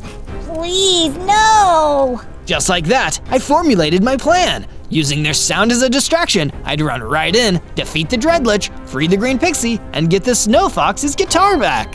From day 40 to day 43, I put my plan into action. It was time to make it all happen. While the Dread Lich was jamming out, terribly, in case you've forgotten, I snuck up behind him and prepared to strike him with my sword. But he spun around and hit me with his stolen guitar. It really hurt. How dare you interrupt my band practice, little demon? Me and the green pixie were on the verge of riding our Sgt. Pepper, but you just disrupted the flow. He's lying. He kidnapped me. Please help me out of here. Silence, or I'll do scales again. Oh goodness, please, no. Before he could play any more terrible songs, I blasted a fireball at the Dread Lich. After that, he started attacking me again, but this time I was ready to fight back. I used my sword and my shield, timing my blocks and attack perfectly. Soon, the Dread Lich was no more, and I used my sword to break open the green pixie's cage. I'm free, I'm free. Thank you, Zozo. I'll never forget this. I feel so grateful I'll never have to listen to the Dread Lich's lousy guitar playing again. I'm really more of a hip-hop and R&B fan at heart. With the Dread Lich defeated and the green pixie freed, I traveled across the snowy plains again until I reached the snow fox. I found your guitar, little guy. It's super cool, and actually a really effective weapon, too. Thank you so much for getting it back for me, Zozo. I trust you, so you're welcome to borrow it if you want. That's so kind. How about you come live at my base for a while, too, just so you have somewhere safe to stay. That sounds like an awesome idea. From day 44 to day 49, I returned to my base with the Snow Fox behind me, practicing on the sick guitar that he'd loaned me. It's true what they say, demons are just naturally better at music. It must be why we make so many crossroads deals with famous musicians. I made a few upgrades to my base, including building a whole new room that the Snow Fox could sleep in while he was staying with me. This is such a cool room. Thanks, Zozo. I think I'm gonna really enjoy my time staying here. No problem, Snow Fox. You're always welcome here. And with the Snow Fox settling down, I decided to finish up day 49 by working on the statue. It was really coming along. I think things are about to get a whole lot better. From day 50 to day 53, things got a whole lot worse. Sir Slashalot returned to my base, and this time he brought friends, a group of Dread Knights. You've tested me for too long, Zozo. Now I'm going to have to get serious with you. These Dread Knights are completely devoted to my cause of wiping out every demon. What better place to start than with the most annoying one of all, you! With that, the Dread Knights advanced towards me, while Sir Slashalot stood back and watched. I refused to be defeated in front of him. I'll take you all on! And I did! As the Dread Knights poured in, I shot a fireball and fought them all. One by one, I took them all out until none were left. By that time, Sir Slashalot was already gone. This battle gave me enough XP to level up once again. I got bigger, stronger, and now I had 30 hearts too. Not to mention a new power, Demon Skin, which made me completely immune to fire and lava damage. This is awesome! I can't believe that actually went well for me. But not everything was as peachy keen as I thought. Suddenly, the Snow Fox came running towards me. Zozo, I have bad news. I can't find the Hellhound anywhere. I think Sir Slashalot's Dread Knights might have just been a distraction for him to kidnap Hellhound. Oh no, this is horrible! We need to get him back as quickly as possible! From day 54 to day 57, I repaired some of the parts of my base that had been damaged during my battle with the Dread Knights. Then I started building a stronger, taller perimeter wall, so if Sir Slashalot tried attacking my base again, it wouldn't be so easy for him. Once I'd finished making the proper tweaks and upgrades to my base, I knew exactly what I needed to do next. Go back to the Black Forest and speak to the Gorgon. She seems like she really knows a lot about Sir Slashalot in his past, so maybe she can help me. I journeyed out into the Black Forest as quickly as I could, knowing that every second counted while Sir Slashalot and his men had the Hellhound captive. Luckily, I found the Gorgon in the exact same place, chilling out around a campfire. Oh, Demon Boy, you again. Is there something I can do for you, or are you just here to warm yourself by the fire? It's an emergency, Miss Gorgon. My friend, the Hellhound, has been kidnapped by Sir Slashalot and his forces. I have no idea where he's taken them. Do you have any suggestions? Well, in the early days of his rampages, Sir Slashalot and his men would just rove from place to place, taking on different villages and bases as they went. But eventually, too many people started to band together and fight back. It was around that time that Sir Slashalot started building Castle Slashalot in the east. It was a dangerous castle with an extensive set of dungeons underneath. If your friend is still alive and being kept anywhere, I'd wager that it's probably there. Castle Slashalot in the east. That's exactly where I'll go. Thanks again for the help, Miss Gorgon. No problem, kid. And hey, when you're finally fighting old Slashalot, be sure to give him an extra wallop for me, will ya? Will do. From day 58 to day 62, I knew that I needed to upgrade my gear if I wanted any hope of surviving a journey into Castle Slashalot. I found the nearest diamond mine and ventured inside with my iron sword and pickaxe at the ready. Of course, it would never be as simple as just waltzing in there, grabbing some diamonds, and leaving. There were some skeletons in there waiting for me, and they didn't seem all that friendly. And I'm guessing you guys won't just let me through because I'm in a hurry today. They didn't respond, they just attacked me. So to keep them at bay, I blasted them with a fireball and attacked the rest with my sword. It didn't take me long to defeat all those skellies. I then pulled out my iron pickaxe and started mining for dear life until I'd collected a whole bunch of diamonds. Then I returned to my base to do some crafting and forging. I combined my diamonds with some wood I'd gathered and created a diamond pickaxe, diamond sword, and some diamond armor. Now I felt like I was ready for anything. From day 63 to day 66, after all this hard work and upgrading, I was almost ready to storm the dungeons of Castle Slashalot and rescue Hellhound. But first, to make sure my head was in the right space, I did a little more work on the statue. Seeing the big, strong demon I was building helped motivate me to know what really mattered. Getting big enough and strong enough to beat Sir Slashalot and save my friends. And if you want to help me on my mission to make friends, get strong, build cool bases, and defeat evil bad guys, hit subscribe and ring the little bell so you can join me on all of my exciting adventures. From day 67 to day 70, with my new power and diamond equipment, I knew that it was time to make my way to Castle Slashalot and rescue Hellhound from the evil knight's clutches. I traveled east, following the Gorgon's instructions, until I saw a sinister castle on the horizon and just knew that it had to be Castle Slashalot. And when I got closer and saw that the building was surrounded by Dread Knight guards, my suspicions were confirmed. I knew that Hellhound and Sir Slashalot were somewhere inside. I guess the only way in is just to fight my way through, but I need to be smart about this. I'll save my fireball power for Slashalot himself when I'm inside. First, I pulled out my bow and started firing at the Dread Knights. This took out a few of them and alerted the others to my position. It was time to fight up close and personal. I pulled out my diamond sword and ran into the battle, fighting off as many Dread Knights as I could. Thankfully, my diamond armor helped deflect the worst of their blows. Once all the Dread Knights were defeated, I ran into Castle Slashalot, searching for wherever I could find Hellhound. That's when I saw a tunnel that seemed to be leading deep into the ground. It must be the tunnel down into the dungeon. I need to get down there and save him.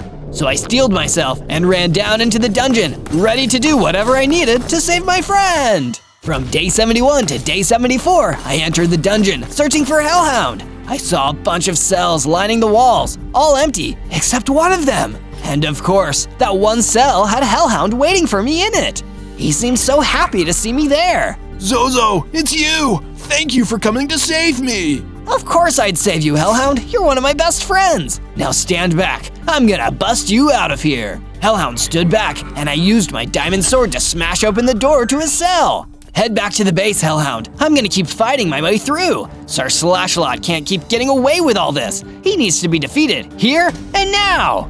Good luck, Zozo. I know that if anyone could take down that monster, it's you! With Hellhound released to safety, I could comfortably focus on my next mission, taking down the big boss. I continued to explore the dungeon. During my journey, more Dread Knights emerged and started attacking me. Lucky for me, with all my weapons and gear, they really weren't hard for me to defeat. Sir Slashalot should really start employing some tougher guys. These Dread Knights aren't even a challenge anymore. He should rename them Mild and Convenience Knights. Once the Dread Knights were defeated, I found a chest buried deep in the dungeons, containing one truly awesome item, a dragon bone sword.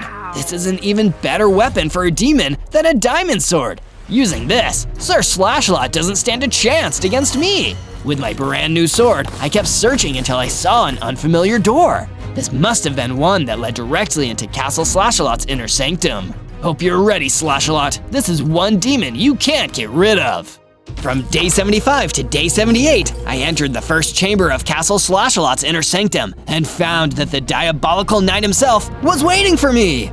Foul demon! You have defiled my castle with your presence, and you have taken my precious dragonbone sword from the dungeon. You've destroyed scores of my men, and worst of all, you've committed crimes against nature by existing as a demon. Is there anything in your vast list of crimes that I'm forgetting? I think you're forgetting that time I hit you with a fireball, maybe? What? I don't remember such an event. Oh shoot, my bad. Sorry, I think I must have been thinking about it right now. I fired a fireball at Sir Slashalot, stunning him. That gave me a perfect opening. I ran in with my new dragonbone sword at the ready and started attacking, hitting him again and again and again, not even giving him time to fight back. I could tell that Sir Slashalot was badly injured by my attack because he retreated away from me, holding a defensive position. You got lucky, Zozo, but you won't get lucky again! Luck has nothing to do with it, Slashalot. You just made the mistake of assuming that a demon could never be stronger than you, and that's why you're paying the price. You insolent little rat, I'll show you! Then Sir Slashalot turned around and ran, and all I could do was try to chase him. From day 79 to day 84, I chased the wounded Sir Slashalot deeper into his inner sanctum, ready to finish this once and for all. But of course, I should have known that it would never be so easy. As soon as I caught up to him, I could see that Sir Slashalot wasn't running anymore. He was just standing there, watching me. I have to hand it to you, demon. You've really pushed me to my limit here. And the Dragonbone sword was a particularly ingenious touch. But I have one last trick still up my sleeve. Don't get scared now, Zozo. Suddenly, Sir Slashalot began to glow and transform. He became a bigger, more imposing version of himself. What? I don't understand. You don't need to understand, Zozo. You need only tremble before me. This is my final form, Ultimate Demon Crusader Sir Slashalot. Are you ready to meet your doom, Zozo? For the first time in a while, I felt truly afraid. All I could do was turn and run out of the inner sanctum in shame. Once again, I wasn't ready to face him. From day 85 to day 89, I returned to my base, feeling really down after not being able to defeat Sir Slashalot in his new, more powerful form. I was lying in my bed, too depressed to even think about getting up and fighting, when I remembered something. My statue outside. It was almost finished. Even if I couldn't defeat Sir Slashalot, the least I could do is go out there and finish my statue. So that's what I did. I went outside, and using the rest of my gathered materials, I finished my statue. It looked magnificent. That strong, powerful demon. It reminded me of something important. If I keep trying and didn't give up, I could be that strong and even defeat Sir Slashalot in his stronger form. Just as I was starting to get my hope back, Hellhound approached me with some more good news. Zozo, you seem down, so I wanted to do something nice for you, since you rescued me from Sir Slashalot. I upgraded your sword. It's not just any Dragonbone sword anymore. It's a flamed Dragonbone sword. Oh my goodness, Hellhound, this is amazing! And it looks so much more powerful than my old sword. To unlock its true power, you need to journey into the Nether's Crimson Forest and find the Fire Aspect enchantment. That will give you the punch you need to teach that armored bully some manners. From day 90 to day 94, I left my base and ventured out into a forest to the west after hearing rumors that there was a working nether portal somewhere deep in the woods. After searching for 2 whole days, I eventually found it, exactly what I needed. Guess it's now or never. I'm so glad nobody was here to hear that. I hopped into the portal and was immediately transported into the nether. Following the Hellhound's instructions, I kept searching until I found the Crimson Forest and kept a low profile to avoid upsetting some of the less friendly nether dwellers. Wow, this doesn't seem like a particularly nice neighborhood. Thankfully, nobody spotted me and decided to pick a fight. Instead, I just kept searching until I found an old chest hidden in the woods, containing a book that had all the details of the Fire Aspect enchantment. Jackpot! Oh hey, what's that over there? I noticed a block with a strange color in the ground. It took me a second to realize what I was looking at. Ancient debris, one of the rarest blocks out there. Lucky for me, I already had my diamond pickaxe, which is the only thing that can mine ancient debris. I immediately started mining and picked up as many ancient debris blocks as I could carry. This is exactly what I need to give me an edge in the final battle. There's hope for me yet. From day 95 to day 97, I returned to my base one more time to make the final upgrades needed. Gathering that ancient debris was incredibly helpful because it would give me the ability to create some of the most powerful armor out there, even stronger than diamond. I took the ancient debris to my smelting furnace and smelted it until I had some nether scraps. That was the first stage of the process.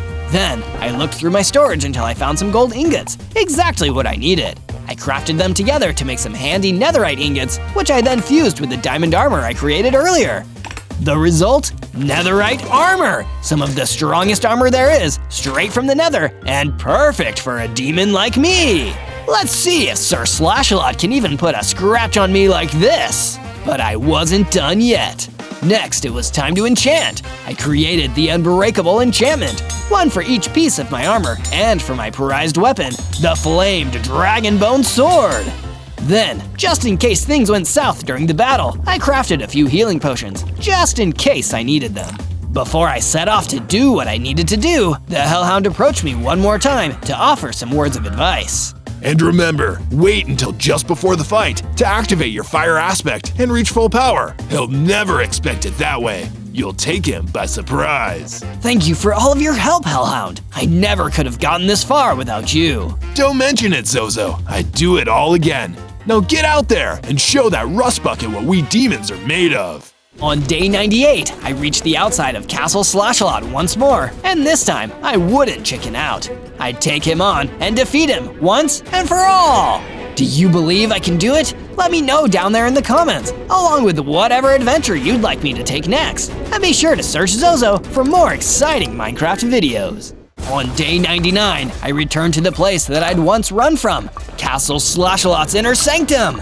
The way in wasn't even guarded, so I knew that Sir Slashalot in his ultimate Demon Crusader form wanted to defeat me himself. That was a mistake I'd make him regret. I entered and saw him standing there, waiting for me. He didn't even seem intimidated, but then again, neither was I. It was the final standoff. We meet again, demon. This time, are you ready to accept your defeat with some dignity? Funny, I was just about to ask you the same thing. Such a sad comeback. Do you really think you can defeat me like this, Zozo? Perhaps not, but how about like this? I activated my fire aspect enchantment and began my own final upgrade. I became a huge, powerful demon, just like the one I'd built my statue around, with a mighty 100 hearts. I wielded my flamed dragonbone sword, ready to bring this to an end. I could feel the anger coming off of Sir Slashalot as I squared up to him. Typical. Cheating demon. Can't fight fair to save his life. Man, I'm getting so sick of hearing you talk. We clashed for the last time, but now I was ready. As Sir Slashalot tried to attack me, I was fast and strong enough to block. And in the end, one decisive blow brought the evil knight down. I can't believe it. Defeated by a worthless demon. What a humiliating way to go. I punched him one last time, and then he was gone. On day 100, I returned to the base, having finally defeated Sir Slashalot and ended the threat that faced all demons and those who were kind to them. I met back up with the Hellhound and the Snow Fox, who'd been with me through all of this, and I used the Snow Fox's guitar to play us a rad victory song. Life was sweet once again.